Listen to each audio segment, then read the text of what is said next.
Stocks back to the upside here this morning once again as we continue to see chop ahead of what should be a finalization vote on a funding package to get the government reopened, which could be some progress finally coming up after the close later on this afternoon. We'll touch on that throughout the day if we get any comments in the direction of a positive outcome, which shouldn't be too big of a deal as far as this funding package goes. Circle to the downside this morning. A number of individual names moving around here. CRCL downside despite beating estimates on earnings. Actually a pretty good report, but the price action saying otherwise. There's GM, not necessarily trading a lot here this morning, but positive daily chart. If you zoom out a little bit, even the weekly chart looking fantastic. We'll talk a little bit about GM on China headline this morning. There's a whole bunch of quantum related headlines this morning with IBM and Microsoft as well. So tech trying to lead here to start things off. I didn't even mention AMD yet as well on the back of what happened yesterday. Just wild price action into the close yesterday. Yeah, nice looking chart. We're seeing some extension. Miss Adair beside me this morning as we get going on what could be an AMD kind of a day. Pretty good afternoon yesterday. Yeah, AMD certainly was leading this yesterday afternoon. And it's funny, even we had that presentation going all day. I had it continuously there on the stream just waiting, and I wasn't expecting it to make that move post-market, but then it did, and so I was just able to quickly see on the screen. Yep, they're guiding that gross margin expansion going forward, so analysts like that. Honestly, Brendan, I think if we had to summarize beyond the AMD today's news, I would say quantum and then also buyout rumors, because we have BILL and CWAN. Those both have more buyout-related catalysts than, of course, the quantum, and then AMD just doing AMD things. Yeah, a tougher trade, obviously, on the buyout side of things. But yeah, Bill, a nice move here this morning in the pre-market as well. There's AMD. If you go out to the daily chart, we're within shouting range up here, about $12 or so of the high once again on the back of that presentation yesterday, guys. Seemed all positive going forward for Lisa Su and company over at AMD. Market seems to like it as well. Good morning. Good morning, everybody. Yeah, the market likes it when you say the addressable market gets to $1 trillion. There he is. I hadn't seen you today there, Randy. What's up, Randy? Not seen you today yet. Good. How's it going? That's okay, because I have an old one. So Neil's got the old boom, I got one going. Yesterday's old bananas. Well, it was when they're not ripe, set one aside, and then it's ripe in a couple of days. And now I'm locked and loaded, ready to go. Rivian, oh my goodness, Randy. I wonder if we're going to go long Rivian at some point. I only have $1,000 in this thing. It's not up today, but yesterday this thing was silly, and then it was the day before too. Like, this is your baby. It's been going ham. This probably due for a pullback today, though. But yeah, buy the dips, because again, they're a software company. They're not just a car company, and there's new cars, the R2, R3 coming, but the software is the key here, folks. So slide in. Slide in. Slide in. Sure, I'll take it. Yes. Why not? I just kind of got one, but we'll take another one. Why not? Yeah, no, I like Rivian there, but like you were mentioning, up 40% there in just a couple of days. It's a lot. AMD up 7% seems to be a lot to me too. I mean, we sat here yesterday and listened to this whole conference. They took some intermissions, they took some timeouts, they did this and they did that. But then at 4 o'clock, all of a sudden, it was like boom. And right into there, expect over 35% annual growth, gap margins over 35%, which seems to be what's targeting all of this, 50% server CPU market share, looking forward as well. So Lisa Su and company said all the right things on their financial analyst day, or their financial day yesterday. And the first time that they've had something like this since 2022. And yeah, there it is. As Brendan had mentioned, you are now just dollars away from this new all-time high of 263 being put in one more time here. So yeah, it's an exciting day for AMD shareholders, I would think, up another 7%, and sort of, I guess, quelling all the worries that, hey, maybe there is going to be a slowdown of some sort here in the AI race. But NVIDIA down yesterday after SoftBank, big sale there for $6 billion worth. Doesn't seem like it's that much, but there it goes to the upside today, NVIDIA with AMD positivity. And yeah, I mean, they're both going to succeed in this space, it looks like, and good for all kind of shareholders today. Oklo bounced nicely off $100. That was nice to see as well. So yeah, it looks like AMD delivering the goods here yesterday and sparking a little bit of a rally. Nasdaq opening up 0.6. Yeah, definitely giving everything a bit of a boost. But it's not like everything in the Mag 7 is actually up today, but not all of them seem to be built the same. Recently, there's still, I mean, you can see Meta's kind of doing its own thing down here. But I want to point out a name. I heard Brendan mention there was some quantum news. Kind of maybe a bigger story for IBM's quantum news is bigger than Microsoft today. However, Microsoft, that looks like, hey, look at that wipeout bottom in the hold of 500. This could be making a jaunt above the 50-period moving average. I know it's not always the most exciting of stocks, but it's pretty close. Kind of rounded bottom here, kind of getting back into this prior support, like 515. I feel like because Microsoft only moves like 1% a day, this might end up being like a tomorrow thing because it'll maybe go 1% and come into this level, and then you're rounding it out and breaking that out tomorrow. Yeah, possibly tomorrow, maybe even later on in the week. But Microsoft getting back on the radar with that 50-period insights. I know, again, it's not always the most exciting name in the world, but I think it's going to get a little bit more exciting in the upcoming days here. You have the biggest, second biggest of all Mag 7 names, red today, Apple. So, but it's down. Oh, it must have just. Yeah. Well, yeah, it's been down for a minute, but they did have actually. No, they were really tweeted that out when I calculated. Oh, okay, yeah, they actually were at all-time highs. These little prints here at 8 o'clock sent this thing up. The all-time high is 277.30. So we came within, again, 20 or 30 pennies of an all-time high for Apple as well, right there at 8 o'clock. So we'll see if that continues to fade out or what's going on there with Apple. But yeah, like look at these levels too. Like Apple might not be going anywhere here. Bouncing off 270 quite strong there for a minute as well. And then you have, this guy is at all-time highs. There goes Google, man. It's trying to get there, and we look like we get it. On eSignal, we have an all-time high level. Thank you, Randy. We have an all-time high level on eSignal of 291.92. So right now we are above the highest closing price ever for Google, Randy. There it is, man. The all-time highs coming in soon for Google. All-time intraday high 295. But right there, we have the all-time high close of 291.92. So we're above that right now as well, man. All these names just keep on working, Randy. I don't even know. I know you're in here. You know what, Randy? Let me do you a favor because you're just right here. Let me see what XOM is doing right now. Oh, 120. That's nice. They had some nice bounce dip buys into the $100 level or so. But yeah, 110. Okay, yeah, 110 was the most recent level. Yeah, but nice breakout from the level right there. Up again into these highs one more time. 121. Hey. Nothing wrong with this one. You know, there's going to be a different rotation happening in a lot of these stocks, right? I mean, if energy starts to go, you know, you want to be in these names. XOM right now down 0.28. So. Yeah, Nat Gas is up 50% this month. So gas is going crazy. Widowmaker. Yeah, as we approach colder weather potentially. I don't know. I haven't seen the Farmer's Almanac. Are we supposed to have a cold winter? Are we getting a cold winter? I don't know. I haven't checked it out. I'll take more that. snow, but not as. You want more snow? Okay, here's the thing. Look, I don't like shoveling snow. That being said, it's so much fun, like getting out tobogganing. While she's at the age of wanting to do stuff outside with me, I'm trying to lean into that stuff, man. I love going tobogganing with my daughter. It's like it's one of the build snow forts and all that stuff. My guy's doing snowboarding, so. Yeah, like it's. Yeah. But when it's not freezing, super freezing cold though, like if it's. We don't get very much of a winter here. Adam James, yeah. Toronto is not, we don't get much of a winter. We'll have like it's not what you think. 3 or 4 major snowfalls maybe. Like there was a couple years we didn't even shovel at all. But then there was also that one day. Oh yeah. The best was there was a snow day where I think the U.S. market was closed. It was something, there was a U.S. holiday, so we didn't have to come in. And I remember waking up and I wouldn't have been able to go in anyway. It's like nobody got off my street that day and it was a snow day at school. I'm like, oh, this is the greatest thing ever. But for that Nat Gas. Yeah, I know. Like look going at nuts. Big time rally, although oil might dip back below 60. So if you look at oil futures, it's been a buy every time. Here, I say look at oil futures, and then I don't actually go to oil futures. Easy way just to go to my quote board and find it, because I'm not trying to type that in every time.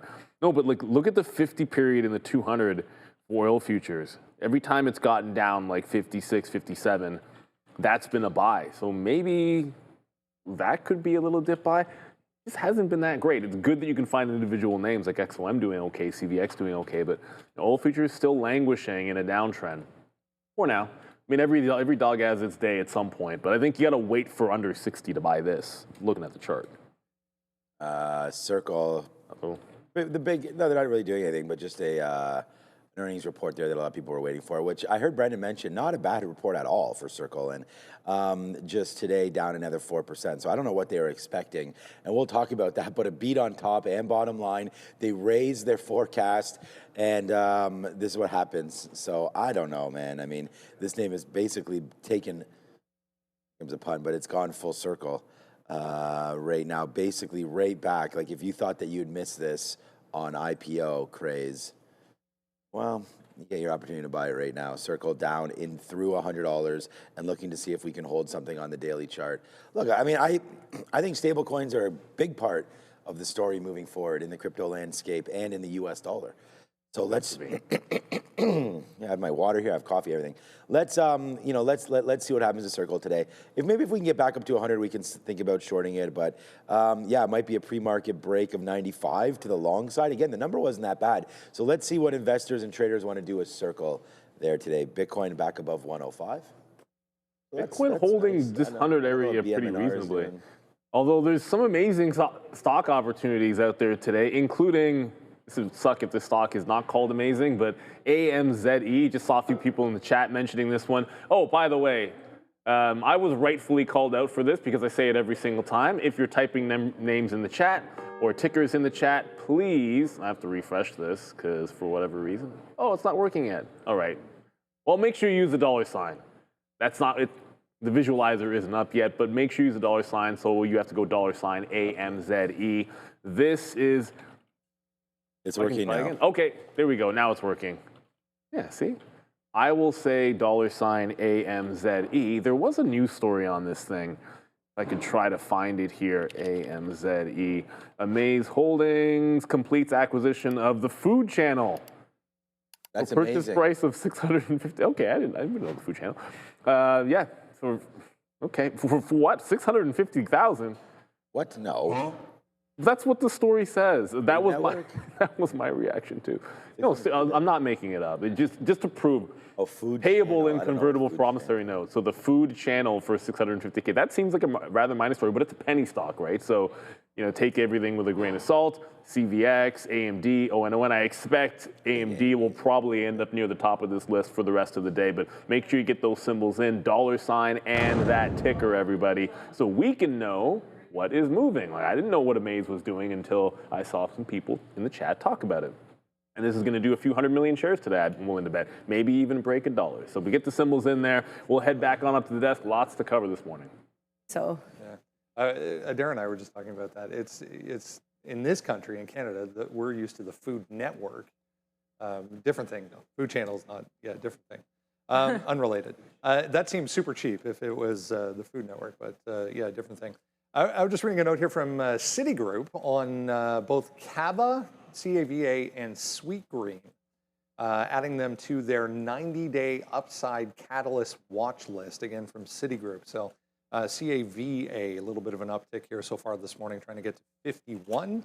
Sweetgreen, about the same, obviously much lower price, but nice positive look here for both Cava and Sweetgreen. Wanted to mention GM, interesting headline as we get back to maybe some U.S.-China trade talks. GM has come out of nowhere and basically said they're going to completely eliminate the use of Chinese manufacturing items or manufacturing parts from their supply chain, or looking to get to a point where they can eliminate Chinese parts from their supply chain. Not really reacting to that, but given the political landscape we're in, it's an interesting move. Well, I think it's interesting, too, because removing Chinese parts also doesn't necessarily, just in the wording of that in and of itself, imply the use of U.S. parts, right? Which we know is really what Trump wants.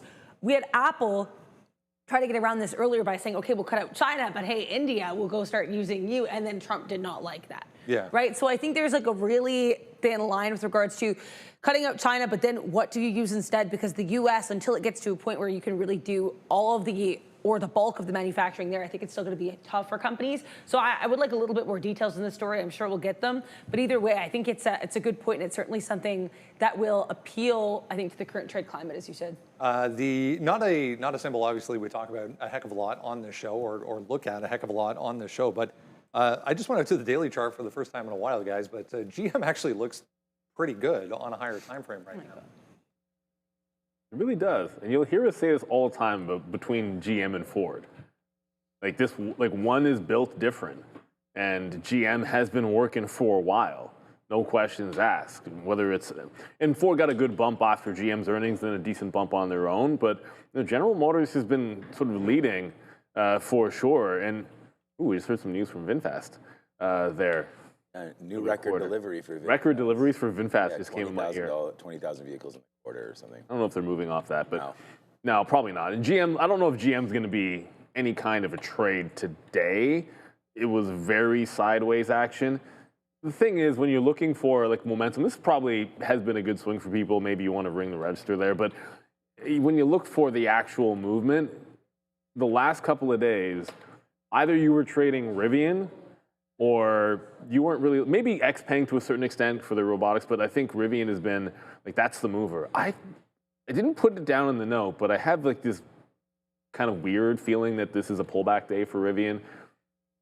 We have free locates. I can change my mind because I actually don't have this one on the list. I have Rocket Lab for a short today, but I'm thinking about Rivian as well. Like if it fails this pre-market high break, maybe it puts in kind of a similar day to what you had here in the 6th. So you had that big up day, and then kind of fails to break out, and then gives you that morning rush to the downside.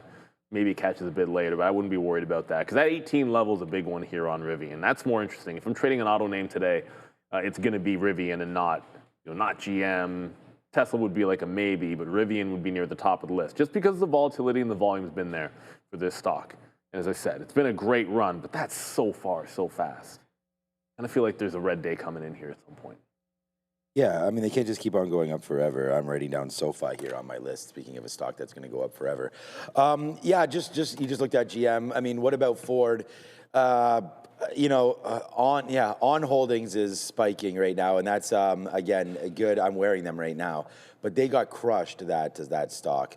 ON. We can have a look at that. I'm sure we will in a second. But yeah, Ford trying to get up to $14 and change right there. So we had some big levels coming for Ford. I think we want to short it if we get back to 14, but that's a good little possibility right now as we made a move back down in as we had a bad week last week and a nice move up. So right into here, 14 or so, up to 15 would be the highest level there. And do we have... I don't know if we do have Mitch today. But just looking here goes ON to the ups. Or no, it's Wednesday, isn't it? Anyways, what day is it today? Yeah, we don't have Mitch on Wednesdays. We only have him on Tuesdays, I think. Yeah. Okay, so do we have Mitch yesterday? I wasn't here yesterday. We did. Okay. So that's why I'm confused on the day. No Mitch today. But yeah, on holdings, I assume we may get up this, but gapping up after their earnings.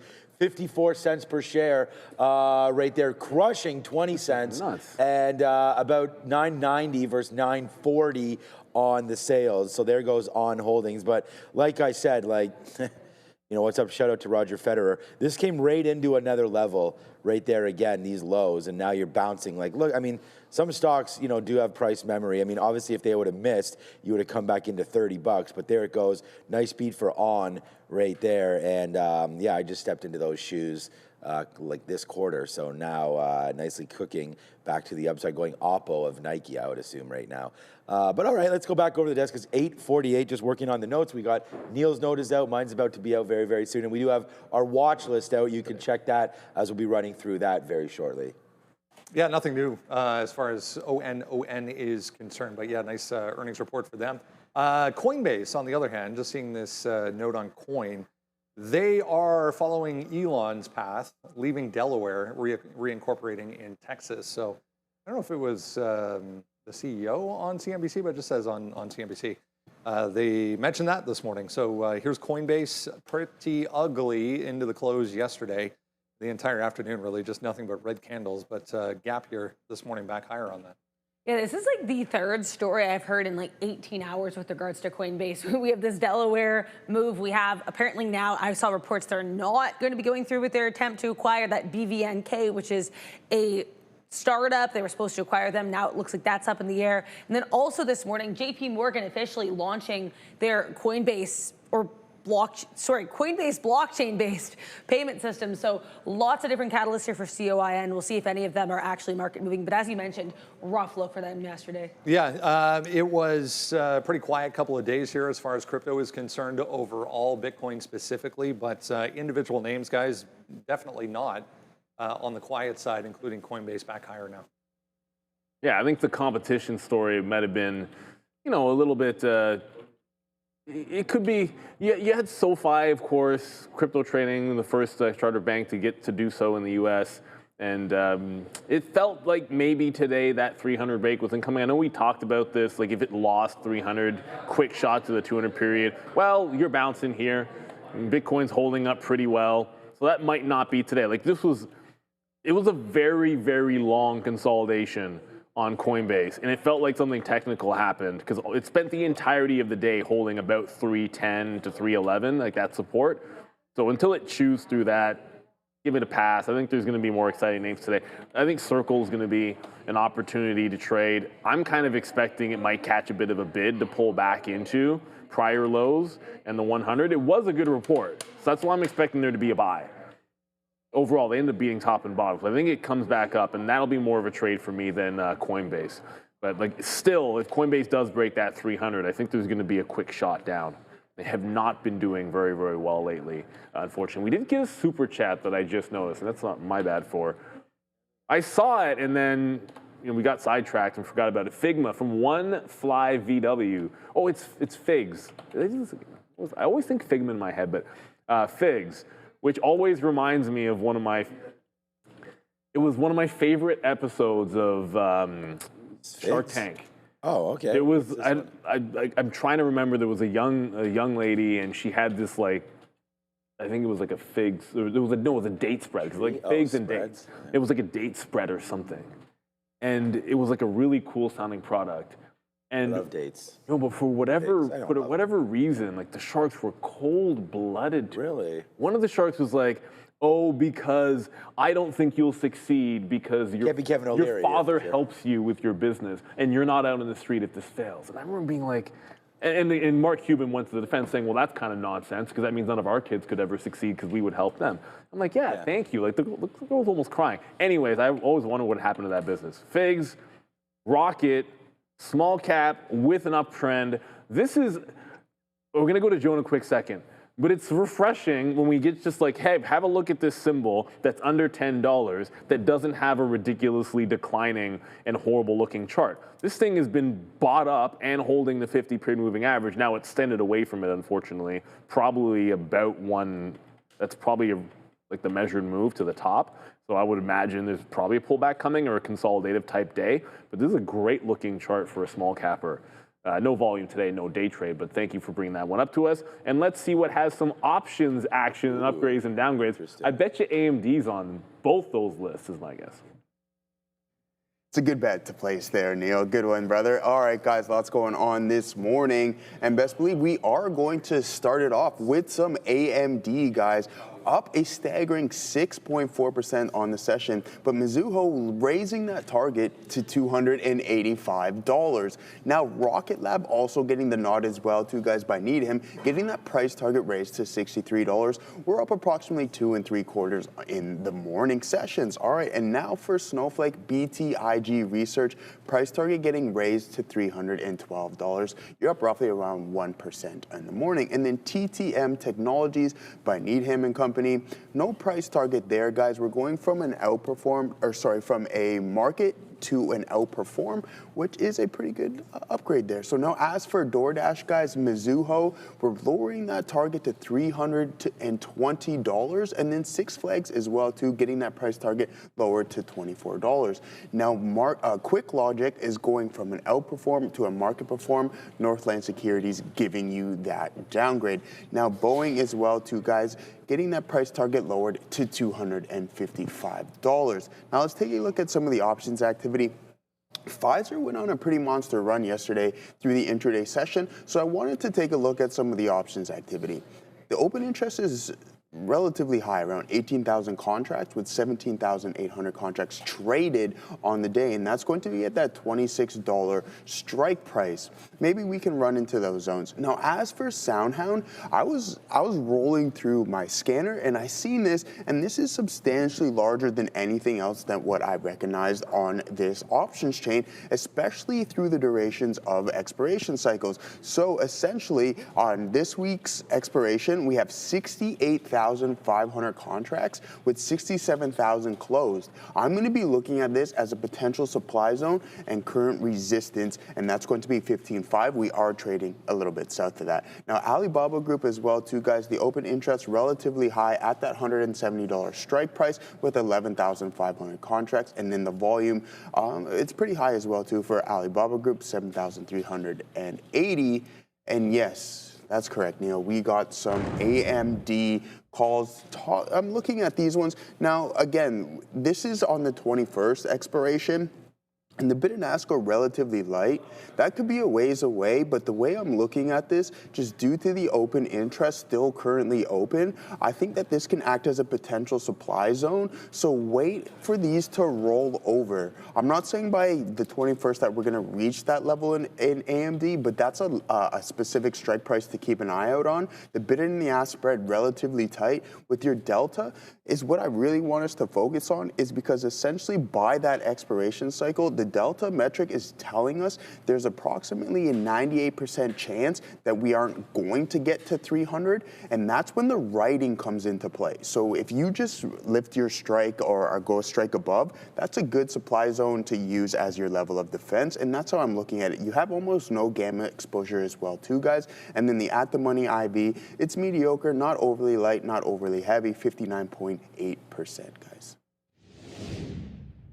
Ooh. Go AMD. Maybe don't get to that 300, but 300 would be something else. I mean, what, that was by Friday? No. Next Friday. Next Friday is possible. Not impossible, but not that high a probability. But still, AMD's got to be on your watch day. What's interesting, I saw an upgrade-downgrade list, Rocket Lab, which was very disappointing yesterday in the morning because I had one idea for Rocket Lab, and that was big level at 58, breakout 58, never happened, only pre-market dark pool prints. It might be up 2.5%, but upgrade or not, I'm thinking continuation means sell. Gapped up, lost a bid, 54 first, and then 57. Just looking at the earnings, day two type of play here, and want to continue the trend after that. So yeah, they might have got an upgrade, but this one is on my list to look for that pop and fade. Do not want to fight it. If it breaks out 58, then I go back to what I wanted to do literally at this time yesterday. But until then, I'm going to fade it. Yeah, I really like AMD. I was actually going to look at bullish here on Circle. I was going to talk about this before we went over to Joe there. But yeah, with crypto, you know, not everything is the same right here, as bullish also making new lows right here into breaking everything. It never had a successful IPO, basically. I mean, first day fine, and then second day down, down, down. We tried to gap through again and hold that $70 level, but we did not, and now bullish all the way back down in. And then the other one was Gemmy, which of course is Gemini Space Station, which had some crypto relevance to it. I think this is the Winklevoss brothers, I believe. Yeah.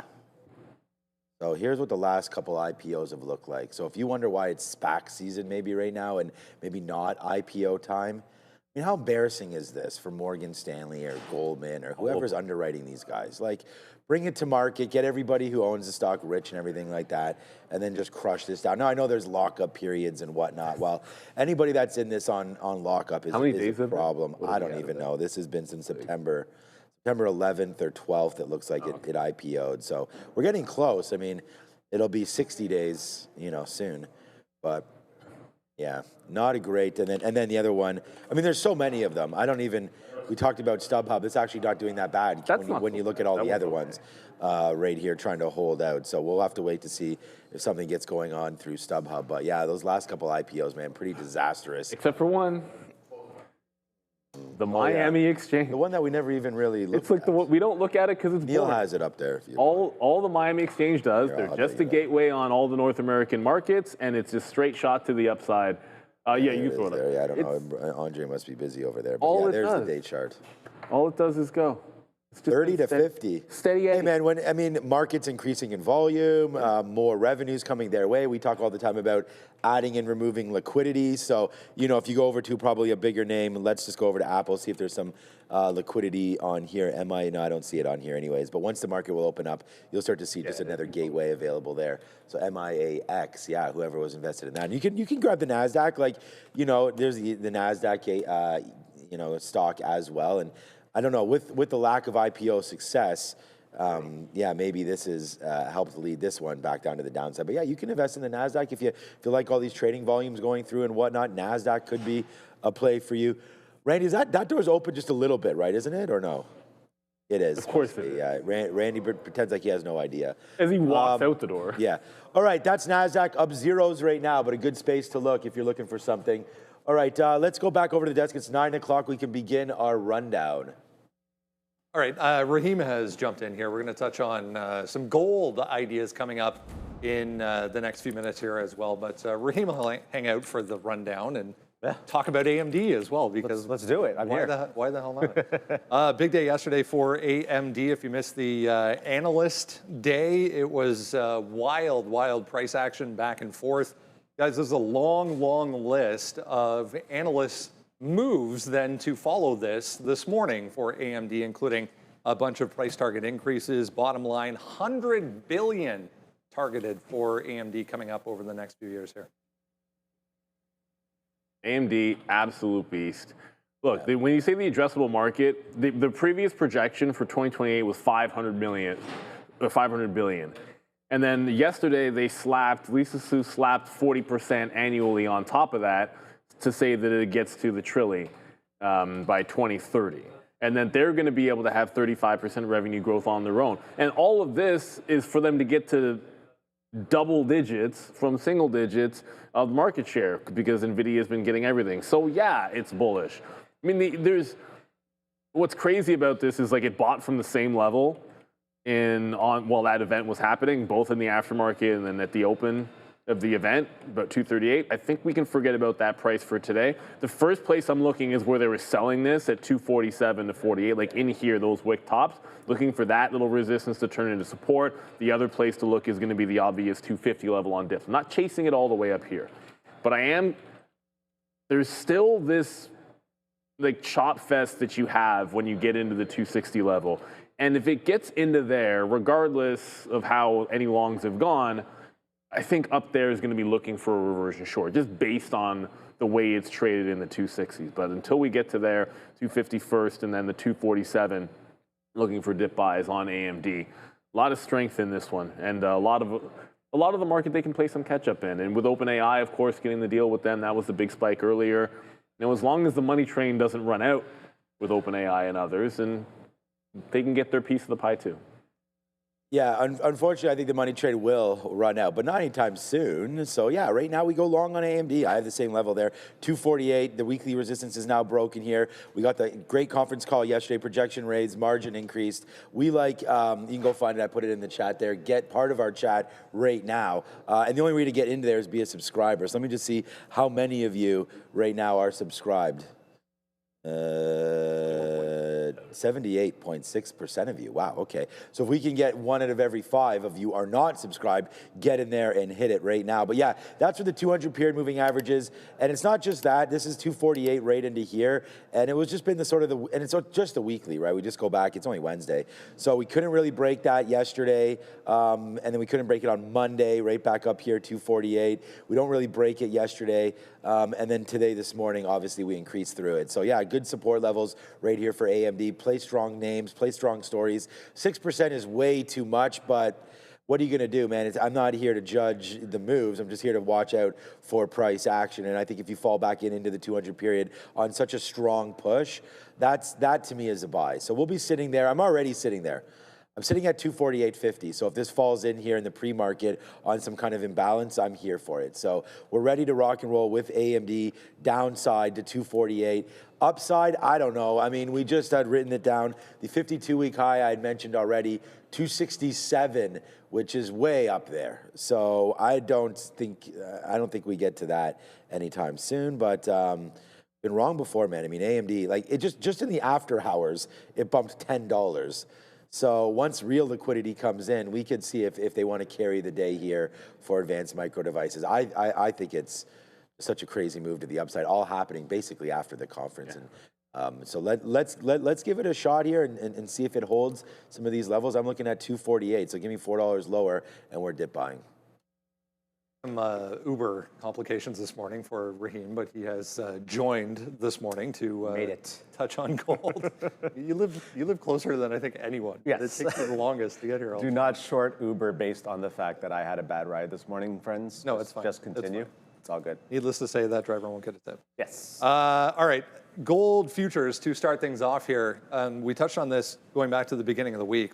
Nice bounce off 4,000 once again. Here's another green day setting up, just shouting distance to all-time highs once again. Yeah. We came back and sat on that 4,000 for a week and a half, 2 weeks kind of thing. Yeah. And just could not get through it. Yeah, no, it's a geopolitical thing. We all understand that. And if gold had that momentous rise to $5,000 or $6,000 on the trajectory that it was on, yeah, we have bigger problems in the world than the stock market. Like there's something utterly wrong happening if that's the trajectory that we're on. So I mean, all goods need that bad. They need that pullback and they need that opportunity to go back. And so when we do have questions and comments, is gold going to go back up to where it was? And I think just the path that we're on, it's going to continue to sustain. More money, as we've seen through all these news items, is getting spent on mining, on critical minerals, on all the infrastructure that's going to be needed. And it's everywhere from Canada to the US, to pick a country. They're now saying we're going to be spending money on the infrastructure that's needed. And that's just going to help develop everything. And I think just what's going to end up being shortage is workers. Right. Because AI can only do so much. You still need people to go in and do stuff. Drive the trucks. I don't think AI can drive trucks yet. But the government aspect, or the global government aspect, is interesting as well. We showed a chart on the midday show going back a couple of weeks of China's activity of buying the hard mineral itself over the past just 6 to 8, 12 months. Yeah.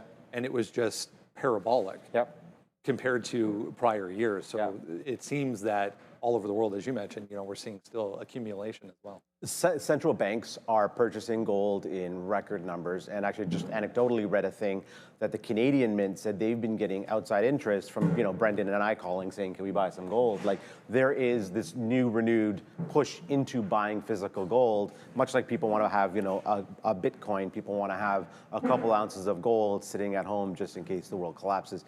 And all of these things just kind of push gold. It's a little bit higher, a little bit higher, a little bit higher. Canada's a small country, 35 million people, but if you've got instead of 2,000 people, you've got 30,000 people that want to buy an ounce or half an ounce of gold from the mint. That just speaks to what the market sentiment is around gold. All right, we'll pause on that for a second. We'll go from the actual metal to digital Bitcoin or something along those lines. I'll try and make this transition without it being too awkward. Seamless. Yeah. CRCL earnings report was actually decent. The numbers across the board pretty good. It's the spend, it seems, going forward. Spending or forecasting higher spending in not only next year, but the next 2 years, guys. So right back to the lows, 102 on the report. We're down to 94 and change. Yeah, 93 and change now. I was going to have a seamless way to transition that myself because silver's on the note for the third time today, this week. Silver yesterday, bounce, rally, bounce, rally. Both times, dip buys and trend breaks. So if it trends down in the AM, just going to look for wherever that trend break is on the 3-minute. That's a 50-minute chart up there, but I'll use like a 3-minute chart for a bit of a trend break. Try it if it goes early, try it if it goes late, and then try to hold through. And then look for the VWAP long as well. Now, as far as Circle goes, I feel oppositely about them. Unfortunately, the big support level, this is more technical than anything else. I understand that they beat, and that's a good, the beat top and bottom line. Ultimately, you also see like most of cryptos holding up decently today, although Bitcoin back under 105 just now. But you lost that major support under 100. And it's just, you have basically 2 days of trading on the euphoria of their IPO of price action and price history down here. So to me, it's a short until it gets back above 100. It's just a matter of where in the first spot. If the pre-market high isn't the thing, like an easy, quick fail break of the pre-market high in a 15-minute, then I wait for it to get in and try to fill this gap and then look for the short and Circle. So it's more the action on that daily than anything else that guides me today. Yeah, I mean, just about gold there as well. Like, you know, we stepped into this thing at 377. It does drop all the way down to this is just GLD. It does drop all the way down to 360 and basically, you know, supports that 50-period moving average there on GLD. So I'm a big, I'm happy with that most recent purchase. Even no matter what it does, glad to be into gold now as we get back into hopefully all-time highs. Look, for Circle, I mean, I guess it's just a short. I mean, whenever we have a gap, we always say play it to the VWAP right there. So that's what we're going to try to do right into here. If we do get an opportunity for 95, let's have a look at it. I think it's going to happen quite quickly. We do have the imbalances coming out, but this is already a New York stock. This is a New York stock, so the imbalances are already out. And I don't see any Circle on here right now. So there's not too much interest, I don't think, right here off the open for this name. Obviously, it's done 3.5 million shares, so there's something here. But watch out just for this VWAP break. We've already gone over the numbers. They were great. I would say watch out for 95. The wicked part about it is VWAP and the 200-period moving average are basically right here. So all you have to do is break this, and then you get going to the long side. So you know what? On a good report, although we've been hit down, the average move on this I thought was 12%, was the expected move, what we were looking for Circle. So yeah, a little bit disappointing on the move, but earnings, good. Move down, not as much as expected. You know what? Perhaps this is a break long here on Circle, like I was thinking, 95. So let's just see what happens. I don't think it's like an instant, oh my God, it's breaking 95, I need to go long. But this is going to be a good area. Let's see if it can break that resistance, bounce around a little bit, then we can use it for our springboard. So I think it's a good looking stock right here. I like the stablecoin features. They talked about added revenue, extra revenues guiding forward on that one as well. So I don't know where those are coming from. But yeah, just really beat up here. And I think we like the stock, right? But again, the PE, like they're not putting forward huge amounts of numbers here at all. What is it, 100 million or something? It was their sales. So sales was good. Sales was 700 million. Their other revenue category is 90 to 100 million. So that shouldn't move the needle that much with a decent market cap still in Circle. But yeah, I like the 95 break long on this name. Let's see if crypto can hold. It's at 105 and change right now. All right, looks like IBM and Microsoft. I mean, IBM's at all-time highs. So there we go again for IBM. Oh, we got that picture back in the background there again. So that's pretty cool. I like that one. I'm actually wearing the red hat there today. No, guess which one Neil is, I guess, over there. You can't really get, I guess, Sharif. Oh, shoot, that's kind of this shirt, too. Yeah, there we go. We got Brendo, Adara, Joe, and of course, Sharif. Got to add Raheem there. Raheem has to be like walking in from the side. Yeah. Or, well, Randy needs to be walking in from or the Randy, side. yeah. Randy and Raheem be added to that picture over there. All right, Raheem, what do you think about the big screens around here? I like it. I was just commenting that I think I've got to have, like you said, me and Randy got to have little walkthrough rolls. Raheem in his suit just goes strutting through from time to time. Like, you know when you guys throw in like the bang emoji? Like, you know, I should get a little Bay Street guy in a suit go walking through because one of these stocks is just ripped 340%. We can do that. We can do that. Let's work on that. Yeah, we can definitely work on it. Definitely just wandering through. I mean, that image was, I think, 20 minutes of prompting on ChatGPT or Gemini that Ramin did. So good on her. OLA. Let's talk. Okay, we'll shift back to. It's going to be a little transition. A ping pong match here. This transition. We'll transition back to gold, and then we'll talk a little bit about quantum. So OLA, you brought some individual names here with you. OLA, we'll get to a couple of them, but I mean, this chart looks great. Yeah, OLA looks great. The reason we brought that one up is just speaking back to that government money, things that are being spent in that infrastructure side of things. So Orla and Newmont, which is another known company, NEM on the New York exchange, they're putting together $6.6 million that's going towards a First Nations project because a lot of their work is in that part of the world. Orla recently bought a project off of Newmont just north of Thunder Bay. So they're putting some of that money back into cultural programs, training programs, things of that nature to help support the First Nations so that they can continue to develop what they're doing and bring in both the infrastructure, the learning, and the culture to that part of Canada so they can work on these projects. And Orla's had a nice little run here as well. It's a good looking chart overall and producing in large quantums on the gold side. Another one here that I'm sure many people have heard this name before, Agnico Eagle, a much bigger market cap company, but AEM, if anyone's looking for the ticker, also Doesn't get better than that. Yeah, on a $100 stock at the beginning of the year, if I told you that you could be up 110% year to date on a $100 gold stock, I would have said all day. And I'm pretty sure if we rewind the tapes, we probably did tell you to take a look at Agnico at the beginning of the year on gold stocks. But yeah, that's one that's just been superbly run. Record guidance, record profits. Last quarter, they just announced massive production. Their costs, I mean, with gold companies, their costs, once you're producing, your costs are your costs. And now when you were at $2,500 and now $4,400 gold, I mean, you're just making an extra $2,000 an ounce and you're producing, up to, 800, 900,000 ounces a month. So it just keeps going and going and going. And it seems the bigger companies, the more established companies that have the manufacturing in place, really capitalizing on that. And how could they? On that run, yeah. So you're generating more cash. And what Agnico is doing, what I like, is that they're taking their cash, this excess cash, and they're actually now taking more stakes into other. They've always been doing that, taking 9.9s and 19.9s, but now they're doing that into more and more and more companies, so they can actually help those companies grow as well. And those companies, again, if you look at them, either think, are they going to become M&A targets? Are they going to become asset divestiture targets? Are they going to get some of that Agnico sprinkle of fairy dust on them as well? So something to keep an eye out too. If you look at Agnico's press releases, a lot of them have been, Maple, White Gold, all these companies that are getting money from Agnico. How do we get some Agnico fairy dust? I'm going to. I'll walk over to their office and see if we can make that happen. Pick some up. Yeah. All right. We'll shift back to some quantum here. IBM and Microsoft on the list this morning as well. We typically look at some of the smaller names also moving around to the upside this morning on the quantum side of things. Are you keeping track in this game at all, the quantum game? Yeah, no, it's an interesting space and obviously completely different from gold. And we try and make sure in our world we understand as much as we can about the world that's going on. And so yeah, the quantum space, I mean, just every day is a different announcement. Like when it comes to coming on here, even like we stopped doing our homework the night before anymore because in the morning there's a new announcement, there's a new tweet, there's a new something, and the world changes. So you have to be abreast of all things just to be a smart, savvy investor like our friends here that are watching are. There's just too much going on. Not too much. There's a lot going on. Never say too much. There's a lot going on. The smaller cap names moving around here as well, guys, but both IBM and Microsoft with fresh investments into quantum once again.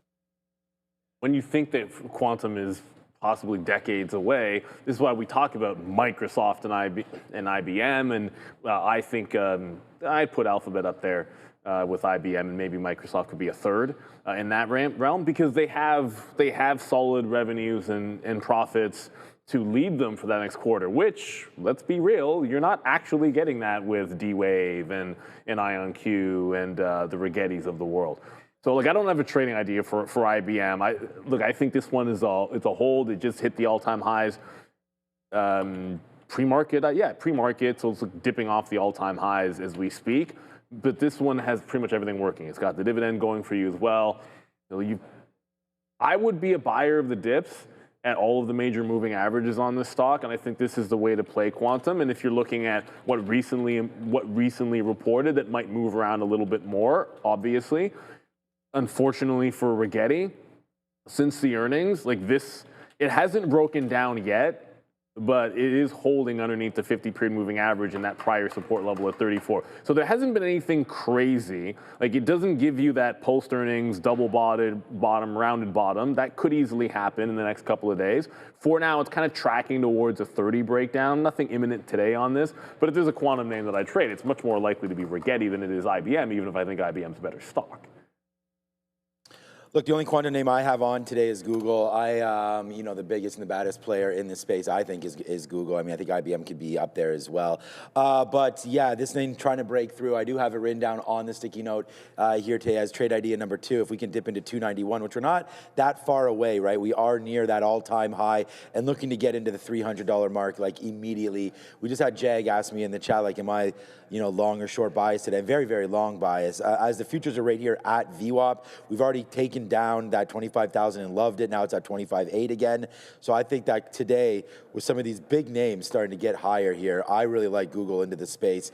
291, we'll see if that can hold. That's yesterday's closing area. So 291 to 291.50, which is what we wrote down. 291 to 290 to 291. So if we can get anywhere into here, we're dip buying Google today for a break of 300, break into the high side. This could really even get going through this pre-market level here as well on Google as it just continues to just sort of ramp up this week. I mean, this was a $270 name not that long ago. Now you're breaking back up to all-time highs. The Nasdaq has been showing its resiliency just over and over again during some of these moves recently, and now right back to highs for some of these huge names. What's up next is probably Microsoft. We talked about that dip buy opportunity at $5 it's still there. I mean, whether or not you buy it, you're long. Like you're going to look back at your account, I'm long at 502 or 510. It's not going to be that much difference. But right into here, Microsoft did have a little bit of a move down into 490 right there. We didn't get to 470, did we? I mean, the problem is like, I can never know with these little wicks because no, that would have been at the after hours. So I think the most we got into right here was that 490-ish area. So right now, Microsoft is holding out and looking like it wants to think about getting higher. And it's good to hear some more stories, right? We're not as Azure based or anything when we're talking about quantum. This is a brand new sort of area for them. And, you know, with Halo and all that sort of going multi system now, and AMD talking about some video game stuff yesterday. I think Microsoft with LinkedIn and with Xbox, and then, you know, there's some other now with some quantum news there. We have Copilot and everything. So yeah, Microsoft does have some moves to the upside to have happen, but this is not a name you want to be in if you believe that AI is in overspend right now, because Microsoft spent a lot of money building out this whole platform with themselves with Copilot and then Azure, and then some of the data center growth as well. So I would say watch out for Softy, but I still like the stock. It's just got to watch out if it breaks out 490. We're nowhere near there right now. Snowflake and Palantir, good names as well in this space. All right, I'm wearing them right now. It does feel like we're walking on clouds, and if you own the stock today, you're in cloud 9. That's ONON. Yeah, we'll touch on ON earnings here coming up as well. Raheem still with us, sitting in for the rundown here this morning. We've touched on a few individual names as far as gold is concerned. The overall market still moving around. Total Metals, another one that you brought. Yeah. TT, one that's much lower priced, obviously. But if someone's looking for an opportunity on a much smaller market cap scale, there's tons of these things that are doing just the same price action. Yeah, you'll get some of that same price volatility. And like we've always said, just do your homework on the asset, on the site, who their neighbors are, what they're close to. Management team is always very important in all of these things. If checklists should be experienced management team, done it before, proximity to people, and what their capital markets plans are always important. So this company, Total, if that's the one that's up, they went public in August, I believe, and went out at 60 cents and trading over $1 already in 3 months. So we'll look at that essentially. Yeah, and then they just raised a little bit more money here. They raised another $9 million here at 60 cents with a 80-cent warrant, I believe, or half warrant. So take a look at those dates as well when these financings are coming on. There will be a lot of price friction around those times. So if you do like those stories that are a little smaller names, smaller value size, again, look at what the acquisitions that they're making, their land packages, but then look at the dates that these financings are coming on and rolling off as well, because there will be a lot of price volatility in those immediate weeks, depending on the tax situation people have. But potentially tons of opportunity, as we've said many times here. ONON next on the list here, better than expected earnings report. If you zoom out on this one, go to a daily chart, and you can go all the way back to the middle of 2024, where we got down to 35-ish, and then it held again in April. And here we are, guys, bouncing off this same 35 level very, very nicely once again. ONON beat, and the forecast topping estimates. And a healthy beat too, like over 5%, I believe. They were able to beat on revenue, so that's pretty solid for them, especially when you're already at the bottom. So, you know, they probably didn't have to beat by that much to be good. But as Brendan mentioned, $41 was prior support, $42 is the 50-period moving average. That gives you kind of two places to look. And stop me if you've heard this one before. One of those two numbers is the current volume-weighted average price, and that is the 41. So the prior support on ONON on the daily chart lines up with the volume-weighted average price today. So that's the first place, at least to look for myself on this. This morning, like there's really, in terms of earnings moves, like there's Circle, and while of course, you know, AMD is gonna be on watch. I already mentioned, like I like some Rocket Lab. Like there's, outside of a few small cappers moving here and there, the things that actually have a catalyst and going to do a lot of extra volume aren't as high as usual. The last couple of days, we had far more names to look at that were going crazy. In this case, you know, you might want to lock on one or two. So this might be worth watching. It's a New York stock for the imbalances I just realized, because you actually might have something here. Remember we saw BBAI with that trap, it was like a trap buy imbalance a couple after their earnings, and then they tanked. ONON's a small buy of 280,000 for now. If that gets really big, I usually see that on a gap up stock is, okay, just be careful, you might be pulling back. So that 41 in VWAP, the first place to look on ON. Great bounce off the low. Sometimes you got to really zoom it out. It found some support. Hopefully it can hold on to this 41. Underneath there, I think it would be back in trouble. Good night day yesterday for Nike. And, you know, Dow, everything started to rally a little bit yesterday as people looked elsewhere for some profits other than some AI spaces. I mean, the Nasdaq was down and we had the Dow up 500 points yesterday. Just looking to see about this little level right there. I mean, Elliott Hill looking for the rebound in Nike shares. Of course, we have the World Cup coming next year. These little things have never really spiked the stock for any particular reasons, but just this $60 level here for NKE, especially on this good report from ON. I mean, you know, I know that they're competitors, but when you're in this space, it's nice to see some retail names starting to get back to the upside there. You know, we've been buying some Lululemon on these dips. We bought some Target as well, just trying to diversify. I'm not into Nike, but this is not a horrible idea here. Looking to see if we can wait for $60 to come back in. It's at 64 and change right now. Nice move up there for Nike, up 2% as well. So obviously ON is holding the day right there, but that's a good one. Target continues to look good, and then Lulu off that 160 as well. Good dip buy opportunity there that we've put on as well. So we're looking for this one to get going up another 0.5% there. There's your 160 level for Lulu.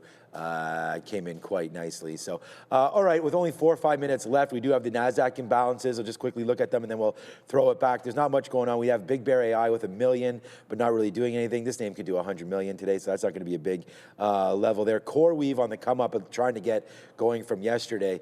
Bad day for CoreWeave yesterday, down 18% or 15%, I'm not sure at the lows, but now up 5% today and trying to get going. Cisco reports tonight.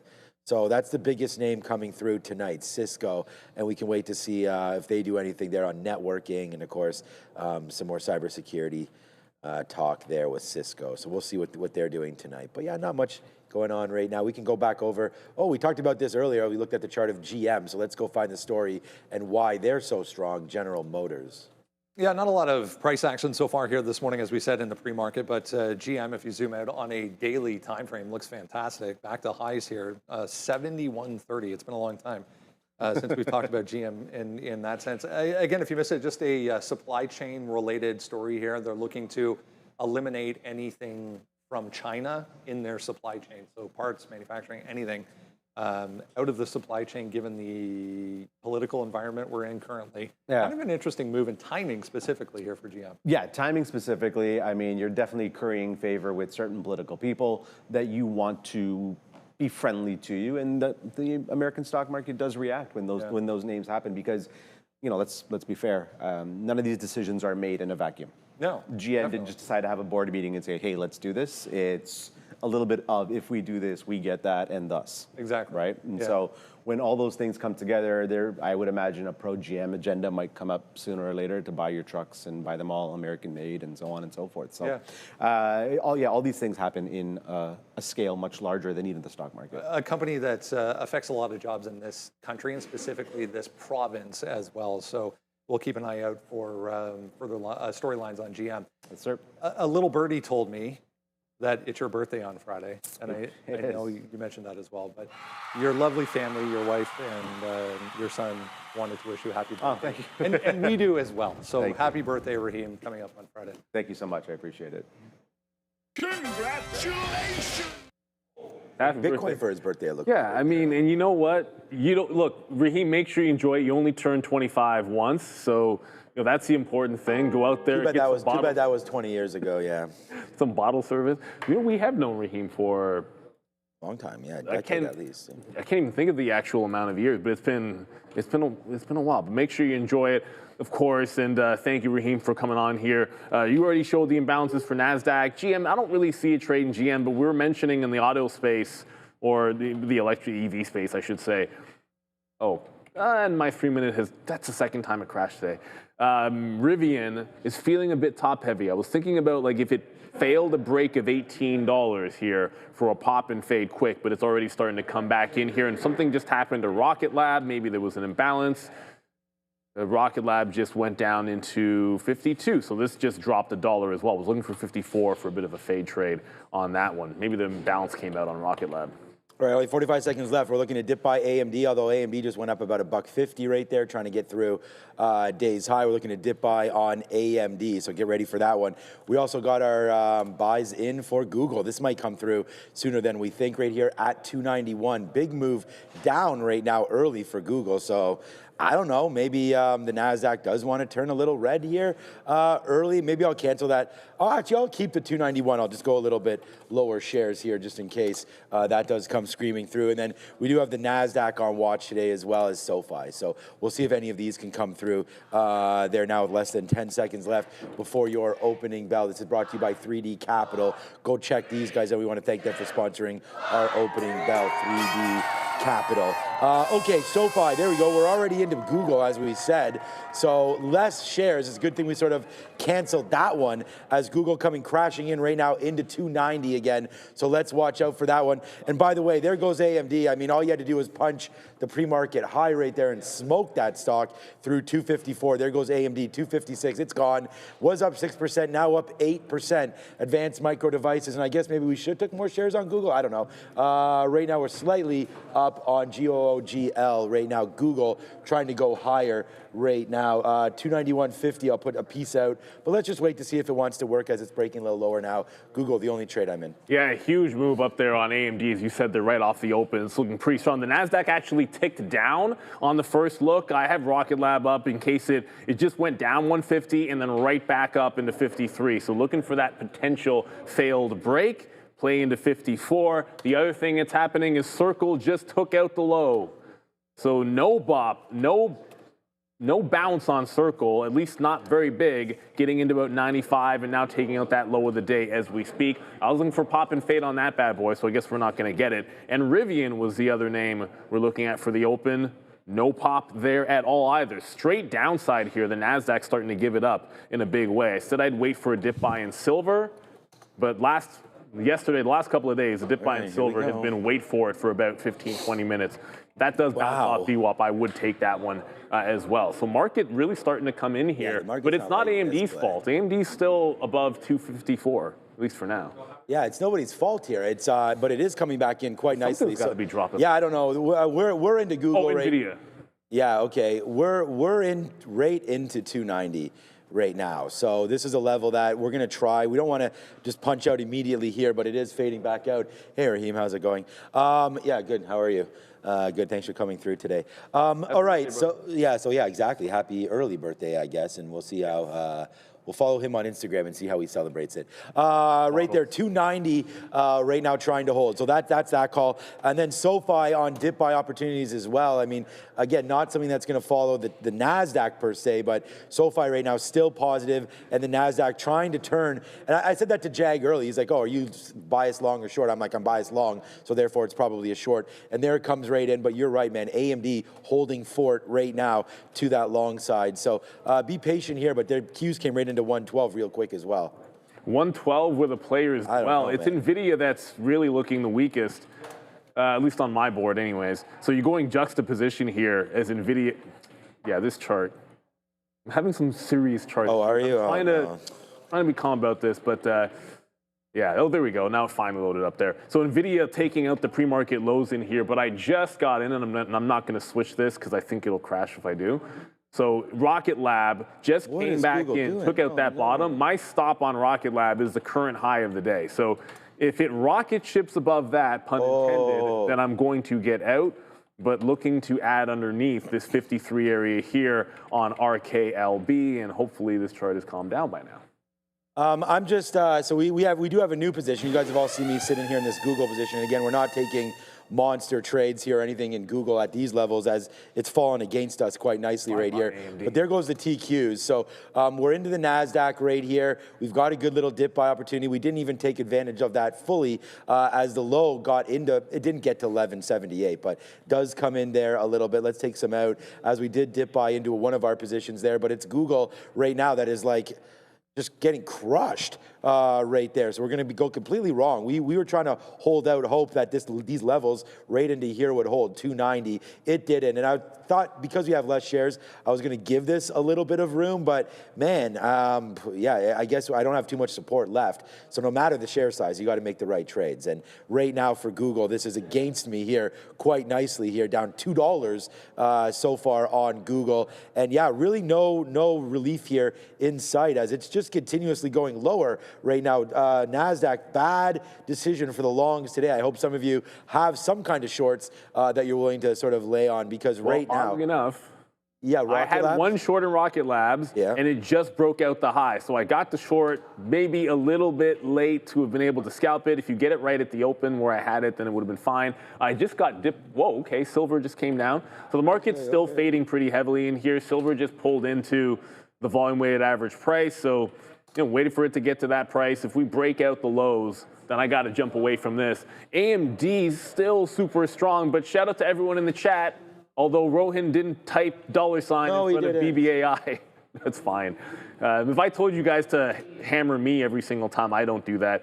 BBAI is on one, 18% to the upside. It was already gapped up a little bit, but I don't think it was, I think it was like 2 or 3%. And now absolutely flying, 19, approaching 20%.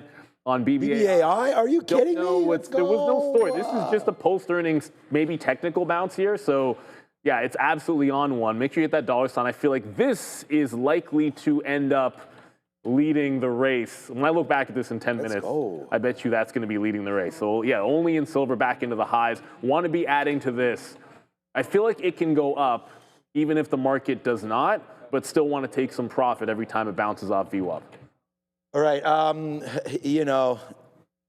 there it goes, finally, Google. And we've been bleeding on it, right? So we were able to get something there at 288. That was pretty much the last sort of straw there for me on Google. And thankfully, the market tried to go back to the upside, and Google's responding a little bit there. I have no idea what that sell was all about.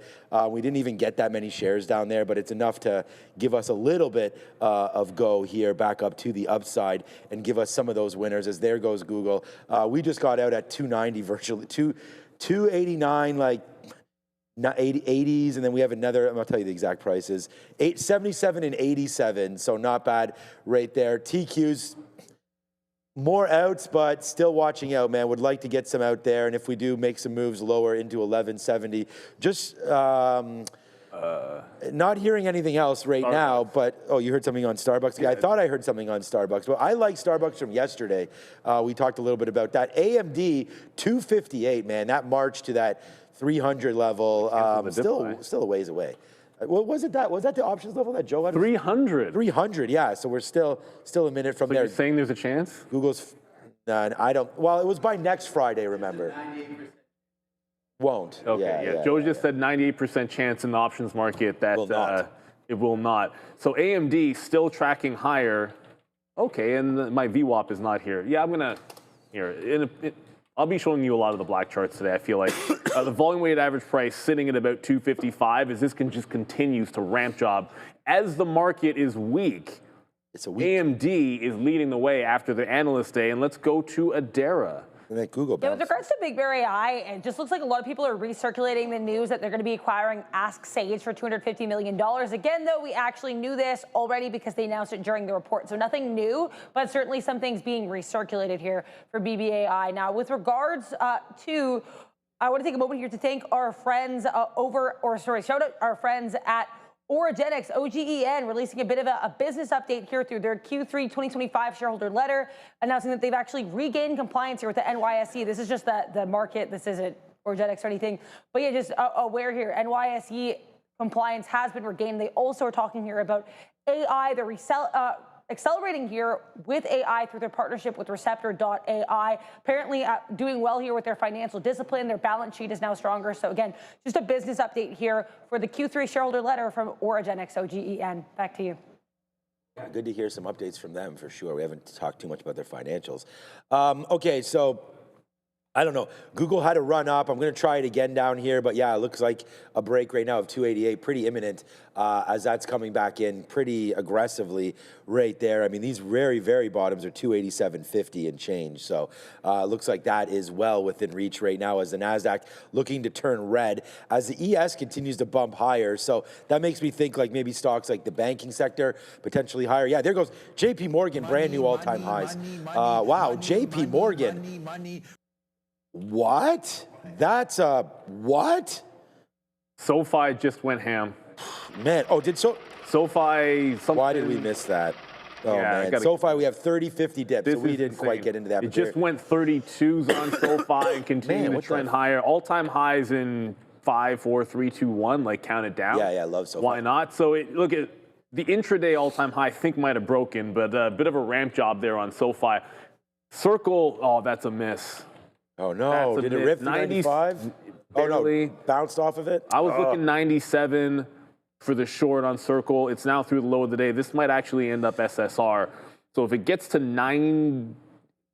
I have to break 90 to go SSR. So it'll have to break $90 to go 10% to the downside for sure. Tried to get a reload on silver, didn't get it. I'm going to pop into VWAP again on the bid, but this is a little bit fast into a down market.